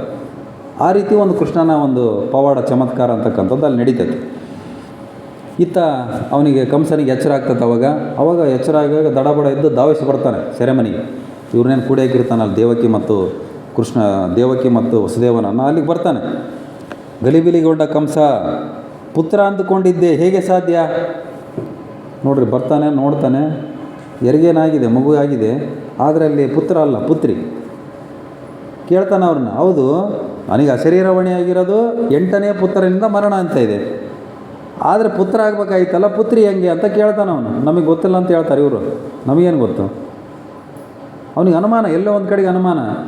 ಯಾಕಂದರೆ ಅವನು ಎಚ್ಚರದ ಬಿದ್ದ. ಎಲ್ಲೆಲ್ಲ ಅನೇಕ ಆಘಾತಕಾರಿ ಘಟನೆಗಳು ನಡೆದವು ಶ್ರೀಕೃಷ್ಣನ ಜನನದ ಸಮಯದಲ್ಲಿ. ಇದೆಲ್ಲೋ ಸಮಸ್ಯೆ ಆತಲ್ಲ, ಎಲ್ಲೋ ತಪ್ಪಲ್ಲ. ಪುತ್ರ ಅಂತಂದು ಅಶರೀರವಾಣಿ ಆಗಿದೆ, ಆದರೆ ಪುತ್ರಿ ಜನಿಸಿದಾಳಲ್ಲ, ಇದು ಹೆಂಗೆ ಸಾಧ್ಯ ಅಂತಕ್ಕಂಥದ್ದನ್ನು ಇವ್ರನ್ನ ಕೇಳ್ತಾನೆ. ನಮಗೆ ಗೊತ್ತಿಲ್ಲ ಅಂತ ಹೇಳ್ತಾರೆ ಇವರು. ಅದನ್ನು ಬಿಡಲಿಲ್ಲ ಅವನು, ತೆಗೆದುಕೊಂಡು ಹೊರಟ ಆ ಕೊಲ್ಲೋದಕ್ಕೆ. ಕಾಲು ಹಿಡಿದು ಬೇಡಿದ ದೇವಕಿ, ಯಾಕಂತಂದ್ರೆ ಅವ್ರ ಮಗಳಲ್ಲ ಅದು, ಪಾಪ ಬೇರೆಯವ್ರು ಕೊಟ್ಟಿದ್ದಾರೆ ಆ ಮಗಳನ್ನ. ಹೆಂಗೆ ಕೊಲ್ಲಕ್ಕೆ ಇವನಿಗೆ ಕೊಡಬೇಕು ಅಂತಂದು ಕಾಲು ಹಿಡಿದು ಬೇಡ್ಕೊಂತಾಳ, ಬೇಡ ಕೊಲ್ಲಬೇಡ, ಇದು ಹೆಂಗೆ ಪುತ್ರ ಅಲ್ಲಲ್ಲ ಪುತ್ರಿ, ಇದರಿಂದ ನಿನಗೇನು ಜೀವಕ್ಕೆ ತೊಂದರೆ ಆಗಲ್ಲ, ಇದನ್ನು ಬಿಡು ಅಂತ ಕೇಳ್ತಾಳೆ ದೇವಕಿ ತನ್ನ ಅಣ್ಣನನ್ನು. ಆದರೆ ಅವನಿಗೆ ಅಂಥ ಒಂದು ಕಟುಕು ಮನಸ್ಸಿತ್ತು, ತನ್ನ ತಂಗಿಯ ಮಕ್ಕಳನ್ನೇ ಕೊಲ್ತಕ್ಕಂಥದ್ದು ಒಂದು, ಅಂದರೆ ರಾಕ್ಷಸಿ ವರ್ತನೆ ಅದು. ಆಗ ದುರ್ಗಿ ಪ್ರತ್ಯಕ್ಷ ಆಗ್ತಾಳೆ, ಆ ಒಂದು ದೇವತೆ ಪ್ರತ್ಯಕ್ಷ ಆಗಿ ಹೇಳ್ತಾಳೆ, ನೋಡ್ರಿ ನಿನ್ನನ್ನು ಕೊಲ್ಲುವ ಬಾಲಕ ಸುರಕ್ಷಿತವಾಗಿರುವನು. ಆಕೆ ನಿಜ ಹೇಳ್ತಾಳೆ, ನಿನ್ನನ್ನು ಕೊಲ್ಲುವ ಬಾಲಕ ಸುರಕ್ಷಿತವಾಗಿದ್ದಾನೆ, ಬೇರೆ ಕಡೆಗೆ ಇದ್ದಾನೆ, ಆದರೆ ಇದನ್ನು ಬಿಡು ಅಂತ ಹೇಳ್ತಾಳೆ ಆಕೆ. ಈ ಒಂದು ಪುತ್ರಿಯನ್ನು ಕೊಲ್ಲಬೇಡ ಅಂತಕ್ಕಂಥದ್ದನ್ನು ದುರ್ಗಿ ಪ್ರತ್ಯಕ್ಷ ಆಗಿ ಹೇಳ್ತಾಳೆ. ಆಗ ಎದುರುಬಿಟ್ಟ ಅವನು ಕಂಸ, ಅಲ್ಲೆಲ್ಲ ಏನೋ ಸಮಸ್ಯೆ ಆಗಿದೆ, ನನ್ನನ್ನು ಕೊಲ್ತಕ್ಕಂಥ ಬಾಲಕ 8ನೇ ಪುತ್ರ ಎಲ್ಲೋ ಜನಿಸಿದಾನೆ, ಹಂಗಾದರೆ ಏನೋ ಸಮಸ್ಯೆ ಆಗಿದೆ ಅಂತಕ್ಕಂಥದ್ದು ಎದುರುಬಿಡ್ತಾನೆ ಅವನು ಕಂಸ. ಆವಾಗಲಿಂದ ಅವನಿಗೆ ಬಹಳ ಹೆದರಿಕೆ ಶ್ರೀಕೃಷ್ಣನ ಮೇಲೆ. ಎಲ್ಲದನೋ ಶ್ರೀಕೃಷ್ಣ ನನ್ನ ಯಾವ ಸಾಯಿಸ್ತಾನೇನೋ ಅಂತಕ್ಕಂಥ ಒಂದು ಹೆದರಿಕೆ ಕಂಸನಿಗೆ. ಆಗ ಕತೆಗೆ ಅಲ್ಪ ವಿರಾಮವನ್ನು ಕೊಡ್ತಾರೆ. ಮಕ್ಕಳ ಪ್ರಶ್ನೆಗಳಿಗೆ ಸಾವಧಾನವಾಗಿ ಉತ್ತರಿಸಿದ ಶ್ರೀಕೃಷ್ಣ. ಮಧ್ಯೆ ಸ್ವಲ್ಪ ಹೊತ್ತು ಗ್ಯಾಪ್ ಆಗ್ತದಲ್ಲ, ಅವಾಗ ಪ್ರಶ್ನೆಗಳನ್ನ ಕೇಳ್ತಾಯಿದ್ರು. ಉಪಪಾಂಡವರು ಏನಿದ್ರಲ್ಲ ಅವರು, ಅಭಿಮನ್ಯು, ಇನ್ನೂ ಇರ್ತಕ್ಕಂಥ ಸಭಾಸದರು ಏನಿರ್ತಾರಲ್ಲ ಅಲ್ಲೆಲ್ಲ ಪ್ರೇಕ್ಷಕರು. ಯಾಕಂದರೆ ಕಥಾನಾಯಕ ಅವನೆಲ್ಲ, ಶ್ರೀಕೃಷ್ಣ ಅಲ್ಲೇ ಇದ್ದ. ಅವನ ಒಂದು ಇತಿಹಾಸ, ಅವನ ಹಿಂದೆ ನಡೆದಿರ್ತಕ್ಕಂಥ ಘಟನಾವಳಿಗಳಿಗೆ ಕತೆ ಹೇಳ್ತಾ ಇದ್ದ ದುಂದುಮಾಲಿನಿ ವಿದೂಷಕ. ಅದಕ್ಕೆ ಕೆಲವೊಂದು ಕ್ಲಾರಿಟಿ ಸಮಸ್ಯೆಗಳೇನಾದರೂ ಇದ್ದರೆ ಅದಕ್ಕೆ ಪ್ರಶ್ನೆಯನ್ನು ಕೇಳ್ತಾಯಿದ್ರು. ಅದಕ್ಕೆ ಸಾವಧಾನವಾಗಿ ಶ್ರೀಕೃಷ್ಣ ಉತ್ತರವನ್ನು ಕೊಡ್ತಾ ಇದ್ದ. ಆ ರೀತಿ ಅದು ನಡೀತಾ ಇತ್ತು ಅಲ್ಲಿ ಕಾರ್ಯಕ್ರಮ. ಅಧರ್ಮ ಜಾಸ್ತಿ ಆದಾಗ ಭಗವಂತ ಉದಯಿಸುವನು, ಗಾಢ ಯೋಚನೆಯಲ್ಲಿರುವ ದ್ರೌಪದಿ. ಇದು ಹೆಂಗಾಯಿತು? ಶ್ರೀಕೃಷ್ಣ ಹುಟ್ಟಿದಾಗ ಅವನಿಗೆ ಹೆಂಗೆ ಸೆರೆಮನೆ ಬಾಗಿಲು ತೆಗೀತು, ಕಂಸ ಹೆಂಗೆ ಎಚ್ಚರದಾಗ ಬಿದ್ದ, ಇವೆಲ್ಲ ಸಹಜವಾಗಿ ಪ್ರಶ್ನೆಗಳು ಕೇಳ್ತಕ್ಕಂಥವು ನಾವು. ಅದಕ್ಕೆ ಶ್ರೀಕೃಷ್ಣ ಹೇಳ್ತಾನೆ, ಅಧರ್ಮ ಜಾಸ್ತಿ ಆದಾಗ ಭಗವಂತ ಉದಯಿಸ್ತಾನೆ. ಆಗಾಗ ನಾವು ಇತಿಹಾಸದಲ್ಲಿ ನೋಡಿದಾಗ ಎಲ್ಲ ಯುಗಗಳಲ್ಲಿ ತ್ರೇತಾಯುಗ, ದ್ವಾಪರ ಯುಗ ಇಂಥ ಯುಗಗಳಲ್ಲಿ ನೋಡಿದಾಗ ಭಗವಂತ ಉದಯ ಆಗಿರ್ತಕ್ಕಂಥದ್ದು. ಅನ್ಯಾಯ ಜಾಸ್ತಿ ಆದಾಗ ಒಂದು ನ್ಯಾಯ ಸಂಸ್ಥಾಪನೆಗಾಗಿ, ಧರ್ಮ ಸಂಸ್ಥಾಪನೆಗಾಗಿ ಭಗವಂತ ಬೇರೆ ಬೇರೆ ರೂಪದಿಂದ ಉದಯ ಆಗ್ತಾನೆ. ಅದೇ ರೀತಿ ಒಂದು ಕೃಷ್ಣನ ಉದಯ ಆಗಿದೆ ಅಂತಕ್ಕಂಥದ್ದನ್ನು ಹೇಳ್ತಾರೆ. ಆ ಧರ್ಮ ಸಂಸ್ಥಾಪನೆ ಅಂದಾಗ ದ್ರೌಪದಿಗೆ ಯೋಚನೆ ಬರ್ತೈತೆ. ಯಾಕಂದ್ರೆ ಧರ್ಮ ಸಂಸ್ಥಾಪನೆ ಅಂದರೆ ತನ್ನ ಮಕ್ಕಳನ್ನೆಲ್ಲ ಕಳ್ಕೊಬೇಕು ಈಗ ಅಷ್ಟೇ. ಆಕೆಗೆ ಉಳಿದಿರೋದು ಅದೇ ಆಪ್ಷನ್. ಈಗ ಆ ಯುದ್ಧದ ಪರಿಣಾಮ ಗೊತ್ತಾಗ್ಬಿಟ್ಟೈತಿ. ಶ್ರೀಕೃಷ್ಣನಿಗೆ ಮತ್ತು ದ್ರೌಪದಿಗೆ ಯುದ್ಧದ ಪರಿಣಾಮ ಗೊತ್ತಾಗಿದೆ. ಯುದ್ಧದಿಂದ ಭವಿಷ್ಯ ಏನಾಗುತ್ತೆ ಅಂತಕ್ಕಂಥದ್ದು, ಪಾಂಡವರನ್ನು ಬಿಟ್ಟು ಯಾರು ಉಳಿಯಲ್ಲ ಅಂತಕ್ಕಂಥದ್ದು ಗೊತ್ತಾಗಿದೆ. ತನ್ನ ಮಕ್ಕಳನ್ನು ಕಳ್ಕೊಳ್ತೀನಿ ಅಂತಕ್ಕಂಥದ್ದು ಗೊತ್ತಾಗಿದೆ. ಹಂಗಾಗಿ ಧರ್ಮ ಸಂಸ್ಥಾಪನೆ ಅಂತ ಅಂದಾಗ ಆಕೆಗೆ ಭಾಳ ಯೋಚನೆ, ಗಾಢ ಯೋಚನೆ ಬರ್ತದೆ ದ್ರೌಪದಿಗೆ. ಧರ್ಮ ಸಂಸ್ಥಾಪನೆಗಾಗಿ ನನ್ನ ಒಂದು ಇಡೀ ಕುಲವನ್ನೇ ನಾನು ನಾಶ ಮಾಡಬೇಕಾಗಿದೆಯಲ್ಲ ಅಂತಕ್ಕಂಥದ್ದು. ಇತ್ತ ಕಥೆಯನ್ನು ಮುಂದುವರಿಸಿದ ದುಂದುಮಾಲಿನಿ. ನಂದನ ಯಶೋಧರ ಪುಣ್ಯ ನೋಡ್ರಿ, ಯಶೋಧಾನಂದನರು ತನ್ನ ಪುತ್ರಿಯನ್ನು ಬಲಿದಾನ ಕೊಟ್ಟರು ಈ ಕಡೆಗೆ, ಆದರೆ ಇವನನ್ನು ಬೆಳೆಸ್ತಾ ಇದ್ದಾರಲ್ಲಿ, ಅವರ ಪುಣ್ಯ ಅಂತ ಹೇಳ್ತಾನೆ ಒಂದು ದುಂದುಮಾಲಿನಿ. ಯಾಕಂದರೆ ಭಗವಂತನನ್ನು ಬೆಳೆಸ್ತಕ್ಕಂಥದ್ದು, ಮಗನಾಗಿ ಬೆಳೆಸ್ತಕ್ಕಂಥದ್ದು ಅದು ಒಂದು ಪುಣ್ಯ. ನಂದನ ಮತ್ತು ಯಶೋಧೆಯರಿಗೆ ಅದು ಒಂದು ಪುಣ್ಯ. ಅವ್ರ ಇತಿಹಾಸದಲ್ಲಿ ಅವರ ಹೆಸರು ಚಿರಸ್ಥಾಯಿಯಾಗಿ ಉಳಿತು, ದಾಖಲಾಯಿತು. ಇವತ್ತು ದೇವಕಿ ವಸುದೇವನ ಪುತ್ರ ಅಂತ ಹೆಂಗೆ ಹೇಳ್ತೀವೋ ಹಂಗೆ ನಂದನ ಯಶೋಧೆಯ ಪುತ್ರ ಅಂತಲೂ ನಾವು ಶ್ರೀಕೃಷ್ಣನ ಹೇಳ್ತೀವಿ. ಯಾಕಂತಂದರೆ ಸಾಕಿ ಬೆಳೆಸಿರ್ತಕ್ಕಂಥದ್ದು ಅವರಿಬ್ಬರೇ. ಹಂಗೆ ಅವ್ರ ಇತಿಹಾಸದಲ್ಲಿ ಅವರು ಅಜರಾಮರರಾದರು, ಅವರ ಪುಣ್ಯ ಅದು ಅಂತಕ್ಕಂಥದ್ದನ್ನು ದುಂದುಮಾಲಿನಿ ಹೇಳ್ತಾನೆ. ಕೃಷ್ಣ ಬಲರಾಮರ ತುಂಟಾಟ. ಅಲ್ಲಿ ಒಂದು ಆ ನಂದಗೋಕುಲ ಅಂತಕ್ಕಂಥ ಅಲ್ಲಿ ಆ ಗೋಕುಲದಲ್ಲಿದ್ದಾಗ ಇವರು ಭಾಳ ತುಂಟಾಟವನ್ನು ಆಡ್ತಾಯಿದ್ರು ಬಾಲ್ಯದಲ್ಲಿ. ಶ್ರೀಕೃಷ್ಣ ಜೊತೆಗೆ ಬಲರಾಮ ಏನಿದ್ನಲ್ಲ ಅವ್ರ ಅಣ್ಣ, ಆ ಒಂದು ಯುವತಿಯರ ಜೊತೆ ಭಾಳ ತುಂಟಾಟವನ್ನು, ಕೀಟಲೆಯನ್ನು ಮಾಡ್ತಕ್ಕಂಥದ್ದನ್ನು ನಾವು ನೋಡಿದ್ದೀವಿ. ಬೆಣ್ಣೆ ಕೃಷ್ಣ, ಬೆಣ್ಣೆ ಕದ್ದ ಕೃಷ್ಣ ಅಂತಲೇ ಹೇಳ್ತೀವಿ. ಬೆಣ್ಣೆಗನ್ನು ಆ ಒಂದು ಯುವತಿಯರು ಬೆಣ್ಣೆಯನ್ನು ತೆಗೆದುಕೊಂಡು ಹಿಂಗೆ ಮರದ ಮಣ್ಣಿನ ಮಡಿಕೆಗಳಲ್ಲಿ ಹೊತ್ಕೊಂಡು ಹೋಗುವಾಗ ಇವನು ಕಲ್ಲನ್ನು ಬೀಸಿ ಆ ಮಡಿಕೆಗಳಿಗೆ ಹೊಡಿತಕ್ಕಂಥದ್ದು, ಅದರಿಂದ ಬೆಣ್ಣೆ ಬರ್ತಕ್ಕಂಥದ್ದನ್ನು ಕದ್ದು ಮುಚ್ಚಿ ತಿಂತಕ್ಕಂಥದ್ದು, ಇವೆಲ್ಲ ಕೀಟಲೆಯನ್ನು ಯುವತಿಯರಿಗೆ ಮಾಡ್ತಾ ಇರ್ತಾನೆ ಶ್ರೀಕೃಷ್ಣ. ಮರದ ಕೆಳಗೆ ಕೊಳಲನ್ನುವುದವನು, ಇವನೆಲ್ಲೇ ಹೋಗಿ ಅಲ್ಲಿ ಹೊರಗಡೆಗೆ ಮರದ ಕೆಳಗೆ ಕೊಳಲನ್ನುವುದೆ ಅಂದರೆ ಎಲ್ಲ ಗೋವುಗಳು ಬಂದುಬಿಡ್ತಾ ಇದ್ವು ಅಂತ. ಅವೆಲ್ಲ ಆ ಗೋವುಗಳೆಲ್ಲ ಸಹ ಇವನ ಹತ್ರಕ್ಕೆ ಬಂದುಬಿಡ್ತಾಯಿದ್ವು. ಮರೆಯಲ್ಲಿ ಕುಳಿತು ಬೆಣ್ಣೆ ಗಡಿಗೆಗೆ ಹೊಡೆದು ಬೀಳುವ ಬೆಣ್ಣೆ ತಿನ್ನುವನು. ಭಾಳ ತುಂಟಾಟ ಮಾಡ್ತಾಯಿದ್ದು ಸಣ್ಣ ಇದ್ದಾಗ ಶ್ರೀಕೃಷ್ಣ. ಅವ್ರಿಗೆ ಸಾಕಾಗ್ಬಿಟ್ಟಿತ್ತು. ಅವರೆಲ್ಲ ಕಂಪ್ಲೇಂಟ್ ಹೇಳ್ತಾಯಿದ್ರು, ಹೋಗಿ ಯಶೋದೆ ಹತ್ರ, ಸಾಕು ತಾಯಿ ಹತ್ರ ಕಂಪ್ಲೇಂಟ್ ಹೇಳ್ತಾಯಿದ್ರು, ನಿನ್ನ ಮಗ ಹಂಗೆ ಮಾಡ್ತಾನೆ ಹಿಂಗೆ ಮಾಡ್ತಾನೆ ಅಂತಕ್ಕಂಥದ್ದನ್ನು. ಆ ಒಂದು ಯುವತಿಯರು ಸಾಲಾಗಿ ಒಂದು ಮಡಿಕೆಯಲ್ಲಿ ಆ ಗಡಿಗೆಗಳಲ್ಲಿ ಮೊಸರು ಬೆಣ್ಣೆಯನ್ನು ತೆಗೆದುಕೊಂಡು ಹೋಗುವಾಗ ಅದಕ್ಕೆ ಕಲ್ಲಿನಿಂದ ಹೊಡೆದು ಅದರಿಂದ ಚೆಲ್ತಕ್ಕಂಥ ಬೆಣ್ಣೆಯನ್ನು ತಿಂತಾ ಇದ್ದ. ಈ ರೀತಿ ಮಾಡ್ತಾನೆ ನಮ್ಮನ್ನೆಲ್ಲ ಅಂತಕ್ಕಂಥ ಎಲ್ಲ ಅವರು ಅವ್ರ ತಾಯಿ ಹತ್ರ ಹೋಗಿ ಆ ದೂರನ್ನು ಹೇಳ್ತಾಯಿದ್ರು. ಆನಂತರ ಅವರು ಓಡೋಗ್ಬಿಡೋದು, ಅವನ್ನೆಲ್ಲ ತಿನ್ನೋದು ಓಡೋಗ್ತಕ್ಕಂಥದ್ದು. ಆಗ ಯಶೋದೆಗೆ ದೂರ ಹೇಳ್ತಾಯಿದ್ರು ಅವರೆಲ್ಲ ಹೆಣ್ಮಕ್ಳು ಹೋಗಿ. ಆಗ ಯಶೋದೆ ಬಂದು ಅವನಿಗೆ ಬುದ್ಧಿವಾದ ಹೇಳ್ತಾಯಿದ್ರು ಕೃಷ್ಣನಿಗೆ, ಈ ರೀತಿ ಮಾಡಬಾರ್ದು. ಆದರೂ ಸಹ ನಾನು ಎಷ್ಟು ಹೇಳಿದ್ರು ಸಹ ಕೇಳ್ತಾ ಇದ್ದಲ್ಲ, ಈ ಒಂದು ತುಂಟಾಟವನ್ನು ಮಾಡ್ತಾಯಿದ್ದ. ನೋಡ್ರಿ ಅಲ್ಲಿ ಹೆಂಗಿತ್ತು ಅಂತಂದರೆ ಮಥುರಾ ರಾಜ್ಯದಲ್ಲಿ ಬೆಳೆದ ಅರ್ಧ ಭಾಗ ಕಂಸನಿಗೆ ಕೊಡಬೇಕು, ಬೇರೆ ಕಡೆ ಹಾಗಿಲ್ಲ. ಅವನು ನಂದನ ಹೇಳ್ತಾನೆ, ಶ್ರೀಕೃಷ್ಣನ ತಂದೆ, ಸಾಕು ತಂದೆ, ಬೆಳೆದ ಅರ್ಧ ಭಾಗ ರಾಜನಿಗೆ ಕೊಡಬೇಕು ಅವನ ಪಾಲು. ಇವತ್ತು 10 ಚೀಲ ಜೋಳ ಬೆಳೆದಿವಂದ್ರೆ 5 ಚೀಲ ಕೊಟ್ಬಿಡ್ಬೇಕು ಅವನಿಗೆ. ಈಗಲೂ ನಾವು ಕಂದಾಯ ಕಟ್ತೀವಿ, ಆದರೆ ದೊಡ್ಡ ಮಟ್ಟದ ಕಂದಾಯ ಏನು ಕಟ್ಟಲ್ಲ ನಾವು.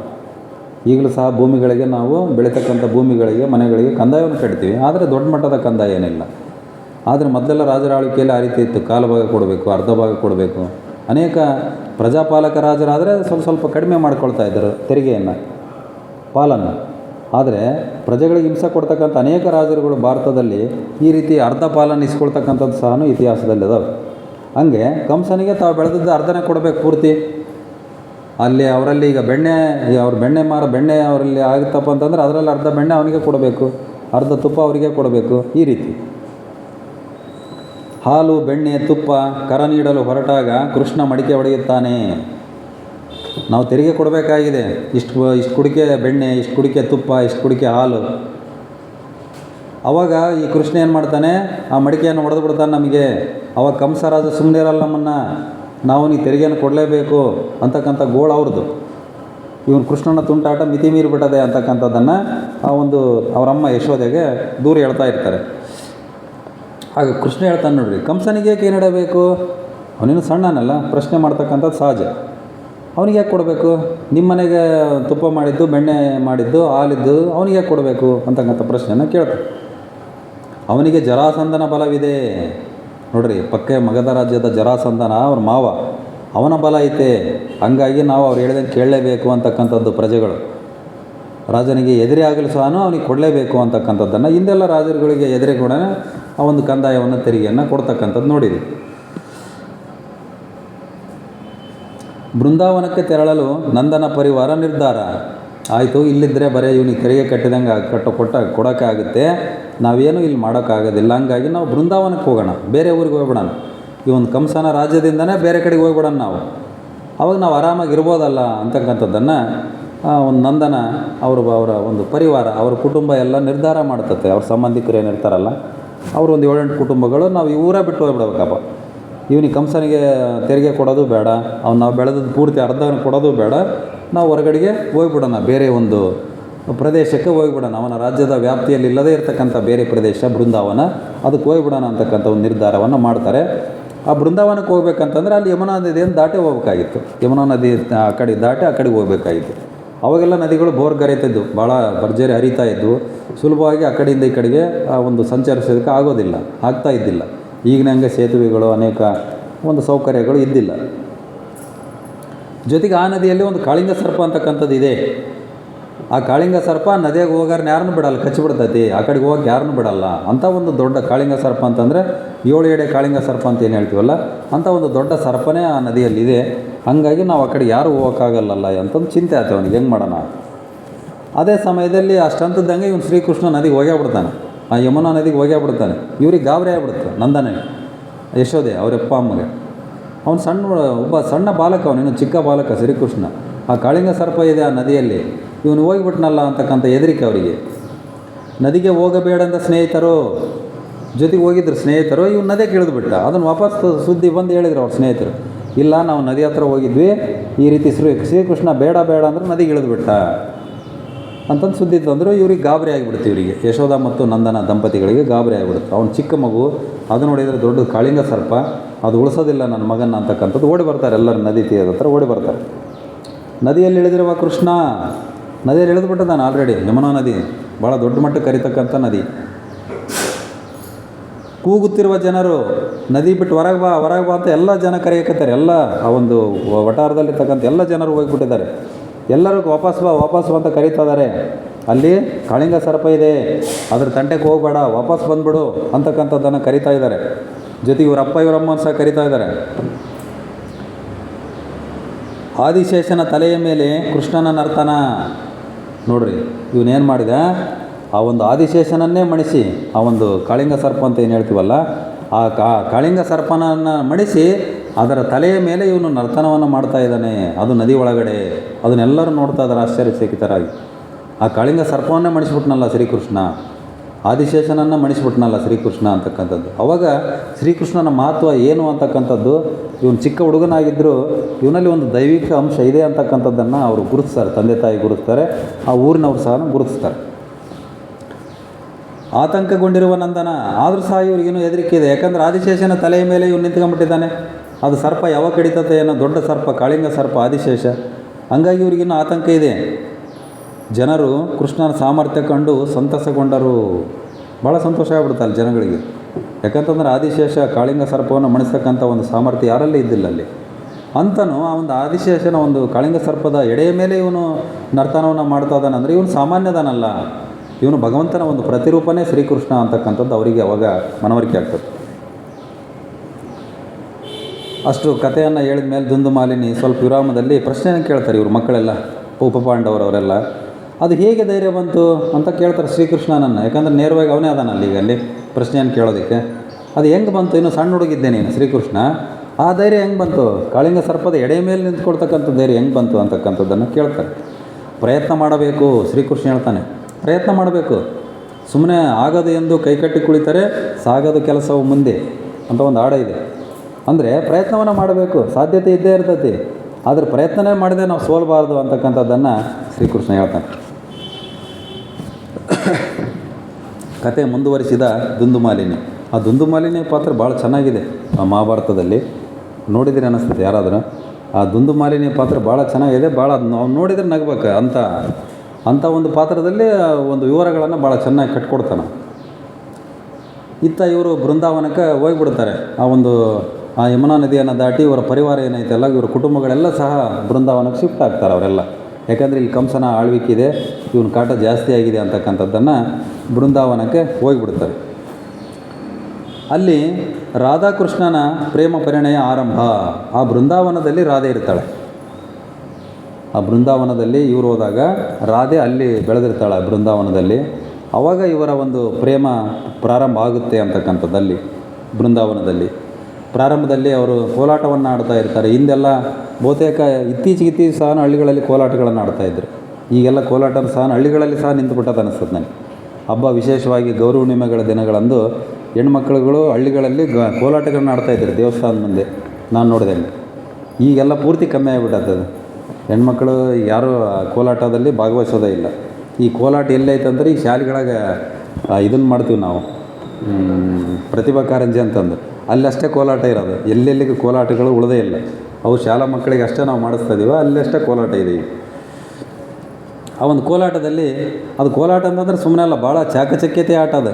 ಕೋಲನ್ನು ಒಬ್ರಿಗೊಬ್ಬರು ಟಾಕ್ ಕೊಡ್ತಕ್ಕಂಥದ್ದು ಇದೆಯಲ್ಲ, ಅದು ಭಾಳ ನೈಪುಣ್ಯತೆಯನ್ನು ಬೆಡ್ತಕ್ಕಂಥ ಒಂದು ನೃತ್ಯ. ಅದು ಸುಮ್ಮನೆ ಅಲ್ಲ, ಅದು ಡ್ಯಾನ್ಸ್ ಅಂತಕ್ಕಂಥದ್ದು.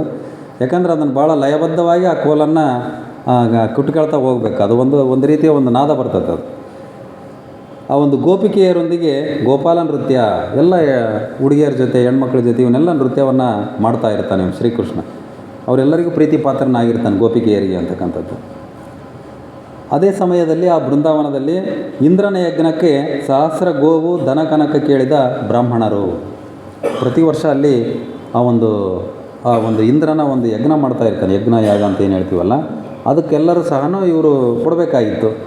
ದನ ಕನಕ ಅಂದರೆ ಹಣವನ್ನು, ಬಂಗಾರವನ್ನು ಅವ್ರು ಏನು ಕೇಳ್ತಾರೋ ಅದನ್ನೆಲ್ಲನೂ ಇವರು ಕೊಡಬೇಕಾಗಿತ್ತು. ಬ್ರಾಹ್ಮಣರು ಏನು ಕೇಳ್ತಾರೋ ಅದನ್ನೆಲ್ಲನೂ ಕೊಡಬೇಕಾಗಿತ್ತು. ಪ್ರತಿ ವರ್ಷ ಅದೇ ರೀತಿ ನಡೀತಾ ಇತ್ತು. ಆದರೆ ಈ ಸರಿ ನಾವು ಕೊಡಲ್ಲ ಅಂತ ಹೇಳ್ತಾನೆ ಶ್ರೀಕೃಷ್ಣ. ಅದನ್ನ ಯಾಕೆ ವೇಸ್ಟ್ ಮಾಡ್ತೀರಿ? ಅದನ್ನೆಲ್ಲ ದನ ಯಜ್ಞ ಯಾಗ ಮಾಡಿ ಅದನ್ನ ಯಾಕೆ ವೇಸ್ಟ್ ಮಾಡ್ತೀರಿ? ಅದನ್ನು ಬಡವರಿಗೆ ಕೊಟ್ಟರೆ ಅನುಕೂಲ ಆಗುತ್ತಲ್ಲ ಅಂತಕ್ಕಂಥದ್ದನ್ನು ಆ ಒಂದು ಚಿಕ್ಕ ವಯಸ್ಸಿನಲ್ಲೇ ಶ್ರೀಕೃಷ್ಣ ಪ್ರಶ್ನೆ ಮಾಡ್ತಾನೆ ಅವರನ್ನು. ಬ್ರಾಹ್ಮಣರಿಗೆ ದಾನ ನೀಡಲೇಬೇಕು ಅಂತ ಹೇಳ್ತಾರೆ ಅವರು. ಅವಾಗೊಂದು ಅಘೋಷಿತ ಒಂದು ನಿಯಮ ಇತ್ತು. ಬ್ರಾಹ್ಮಣರು ಏನು ಕೇಳಿದ್ರು ಕೊಡಬೇಕು. ಅದು ದಾನ ಅಂತಕ್ಕಂಥದ್ದನ್ನು ಅವ್ರು ಕೇಳಿದರೆ ನೀವು ಇಲ್ಲ ಅನ್ನೋಂಗಿಲ್ಲ, ಅದನ್ನು ಕೊಡಲೇಬೇಕು. ನೀವು ಕೊಡಲಿಲ್ಲ ಅಂದರೆ ನಿಮಗೆ ಒಳ್ಳೆಯದಾಗಲ್ಲ ಅಂತಕ್ಕಂಥ ಒಂದು ಭಾವನೆ ಇತ್ತು. ಹಾಗಾಗಿ ನೀವು ಕೊಡಲೇಬೇಕು. ಇಂದ್ರನ ಒಂದು ನಾವು ಯಜ್ಞಯಾಗವನ್ನು ಮಾಡ್ತಾಯಿದ್ದೀವಿ, ಅದಕ್ಕೆ ಬೇಕಾಗಿರ್ತಕ್ಕಂಥ ವಸ್ತುಗಳನ್ನು ನೀವು ಕೊಡಲೇಬೇಕು ಅಂತಕ್ಕಂಥದ್ದನ್ನು ಹೇಳಿದರು ಅವರು.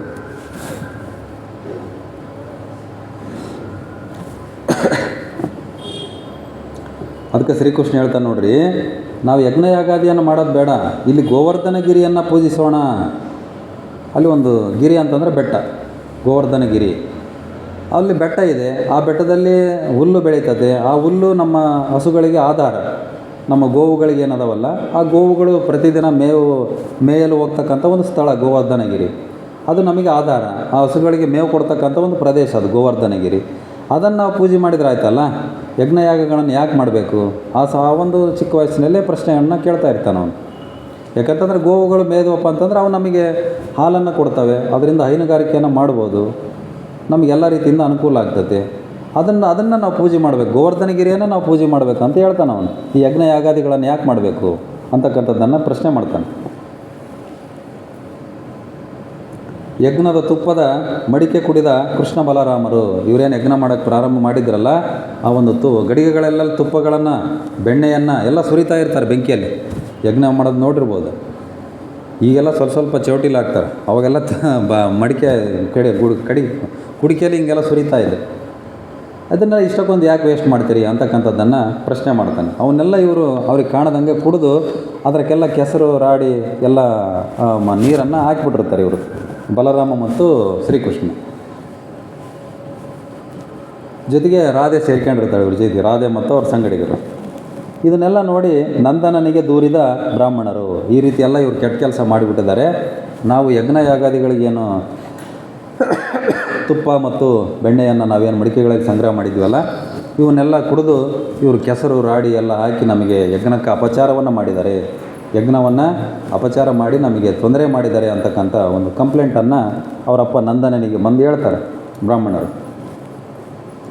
ನೀವು ಗೋವರ್ಧನಗಿರಿಯ ಪೂಜೆಯನ್ನು ಮಾಡಬಾರ್ದು ಅಂತಕ್ಕಂಥದ್ದನ್ನು ಬ್ರಾಹ್ಮಣರು ಹೇಳ್ತಾರೆ. ಅದಕ್ಕೆ ಶ್ರೀಕೃಷ್ಣ ಹೇಳ್ತಾನೆ, ಇಲ್ಲ, ನಾವು ಗೋವರ್ಧನಗಿರಿಯ ಪೂಜೆಯನ್ನು ನಿಲ್ಲಿಸೋಲ್ಲ, ನಾವು ಗೋವರ್ಧನಗಿರಿಯ ಪೂಜೆಯನ್ನು ಮಾಡೇ ಮಾಡ್ತೀವಿ. ಯಾಕಂದರೆ ಇವತ್ತು ನಮ್ಮ ಕುಟುಂಬಗಳಿಗೆ ಆಧಾರ ಆಗಿರ್ತಕ್ಕಂಥದ್ದೇ ಆ ಗೋವರ್ಧನಗಿರಿ, ಹಂಗಾಗಿ ಅದನ್ನು ನಾವು ಪೂಜೆ ಮಾಡ್ತೀವಿ ಅಂತಕ್ಕಂಥದ್ದನ್ನು ಹೇಳ್ತಾರೆ. ಇದು ಗೋವುಗಳಿಗೆ ಆಧಾರ ಅಂದರೆ ಆ ಗೋವುಗಳು ನಮಗೆ ಆಧಾರ, ಹಂಗಾಗಿ ನಾವು ಪೂಜೆ ಮಾಡ್ತೀವಿ ಅಂತಕ್ಕಂಥದ್ದನ್ನು ಶ್ರೀಕೃಷ್ಣ ಹೇಳ್ತಾನೆ. ಅದಕ್ಕೆ ಅವನಿಗೆ ಇಂದ್ರನಿಗೆ ಸಿಟ್ಟು ಬಂದುಬಿಡುತ್ತೆ. ಯಾಕಂದರೆ ಇಂದ್ರನ ಯಜ್ಞವನ್ನು ಮಾಡ್ತಾಯಿದ್ರು ಬ್ರಾಹ್ಮಣರು. ಇಂದ್ರನಿಗೆ ಸಿಟ್ಟು ಬಂದು ಏನು ಮಾಡ್ತಾನೆ, ಧಾರಾಕಾರವಾಗಿ ಮಳೆಯನ್ನು ಸುರಿಸ್ತಾನೆ. ಅಲ್ಲಿರ್ತಕ್ಕಂಥ ಕುಟುಂಬಗಳೆಲ್ಲ ನಾಶ ಆಗಿಬಿಡ್ಬೇಕು ಅಂಥ ಮಳೆಯನ್ನು ಸುರಿಸ್ತಾನೆ ಇಂದ್ರನಿಗೆ ಸಿಟ್ಟು ಬಂದು. ಅವಾಗ ಹೇಳ್ತಾನೆ ನೋಡ್ರಿ ಬ್ರಾಹ್ಮಣರು, ನೋಡಿ ಇಂದ್ರ ಕೋಪಗೊಂಡು ಬಿಟ್ಟಿದ್ದಾನೆ, ಧಾರಾಕಾರ ಮಳೆ ಆಗ್ತಾ ಇದೆ, ಇದು ಮಳೆ ನಿಲ್ಲಲ್ಲ, ಹಾಗಾಗಿ ನೀವು ಇಂದ್ರನನ್ನು ಕ್ಷಮೆ ಕೇಳ್ರಿ. ನೀವು ಯಜ್ಞಯಾಗಾದಿಗೆ ಅಡ್ಡಿಪಡಿಸಿದ್ದೀರಲ್ಲ, ಹಾಗಾಗಿ ನೀವು ಇಂದ್ರನನ್ನು ಕ್ಷಮೆ ಕೇಳ್ರಿ ಅಂತಕ್ಕಂಥದ್ದನ್ನು ಬ್ರಾಹ್ಮಣರು ಹೇಳ್ತಾರೆ. ಆದರೆ ಅವನು ಕ್ಷಮೆ ಕೇಳಲ್ಲ. ಶ್ರೀಕೃಷ್ಣ ಏನು ಮಾಡ್ತಾನೆ, ಗೋವರ್ಧನಗಿರಿಯನ್ನು ಎತ್ತಿ ಹಿಡಿದ ಶ್ರೀಕೃಷ್ಣ ಎಡಗೈಯಲ್ಲಿ ಹಿಡಿತಾನೆ.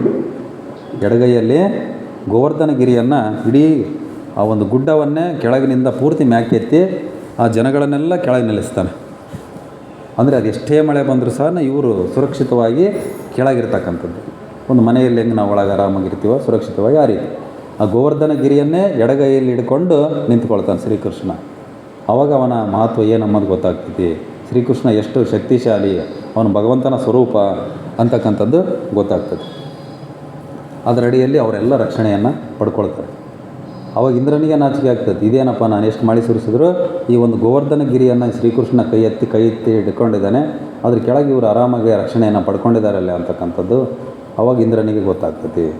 ಹಾಗೆ ಇವನು ಶ್ರೀಕೃಷ್ಣ ಬಾಲಕನಾಗಿದ್ದಾಗಿನ ಸಹ ಅನೇಕ ಒಂದು ಚಮತ್ಕಾರಗಳನ್ನು ತೋರಿಸಿದ್ದಾನೆ, ಒಂದು ಭಗವಂತನ ಸ್ವರೂಪ ಅಂತಕ್ಕಂಥದ್ದನ್ನು ಬೇರೆಯವರಿಗೆ ಮನದಟ್ಟು ಮಾಡಿದ್ದಾನೆ ಅಂತಕ್ಕಂಥದ್ದನ್ನು ನಾವು ಒಂದು ಈ ಮಹಾಭಾರತದಲ್ಲಿ ಈ ಒಂದು ದುಂದುಮಾಲಿ ಏನು ಕಥೆ ಹೇಳ್ತಾನಲ್ಲ, ಆ ಕಥೆಯ ಒಳಗಡೆ ಇದು ಬರ್ತಕ್ಕಂಥ ಒಂದು ಪ್ರಸಂಗವನ್ನು ನೋಡ್ಕೊಳ್ತಾ ಹೋಗೋಣ. ಇನ್ನೂ ಇಷ್ಟು ಸಮಯ ಆಯಿತು ಅಂದ್ಕೊಂಡಿದ್ದೀನಿ. ಇನ್ನು ಮುಂದಿನ ವಿಚಾರಗಳನ್ನು ಮುಂದಿನ ಸಂಚಿಕೆಯಲ್ಲಿ ಹಂಚ್ಕೊಳ್ಳೋಣ ಅಂತಕ್ಕಂಥದ್ದನ್ನು ಹೇಳ್ತಾ, ಇಷ್ಟು ಹೊತ್ತು ಈ ಒಂದು ಮಹಾಭಾರತ ಕಥಾಸಾರ ಭಾಗ 34 ಈ ವಿಚಾರ ಹಂಚಿಕೆಗೆ ಈ ಒಂದು ಅವಕಾಶ ಮಾಡಿಕೊಟ್ಟಿರ್ತಕ್ಕಂಥ TSF ಕಲ್ಲಾಡಿನ ಸರ್ವ ಸದಸ್ಯರಿಗೂ, ಇಷ್ಟು ಹೊತ್ತು ಸಾವಧಾನವಾಗಿ ಕೇಳಿರ್ತಕ್ಕಂಥ ತಮ್ಮೆಲ್ಲರಿಗೂ ವಂದಿಸಿ ನನ್ನ ಈ 2 ವಿಚಾರಗಳಿಗೆ ವಿರಾಮವನ್ನು ಕೊಡ್ತೀನಿ. ಎಲ್ಲರಿಗೂ ನಮಸ್ಕಾರಗಳು.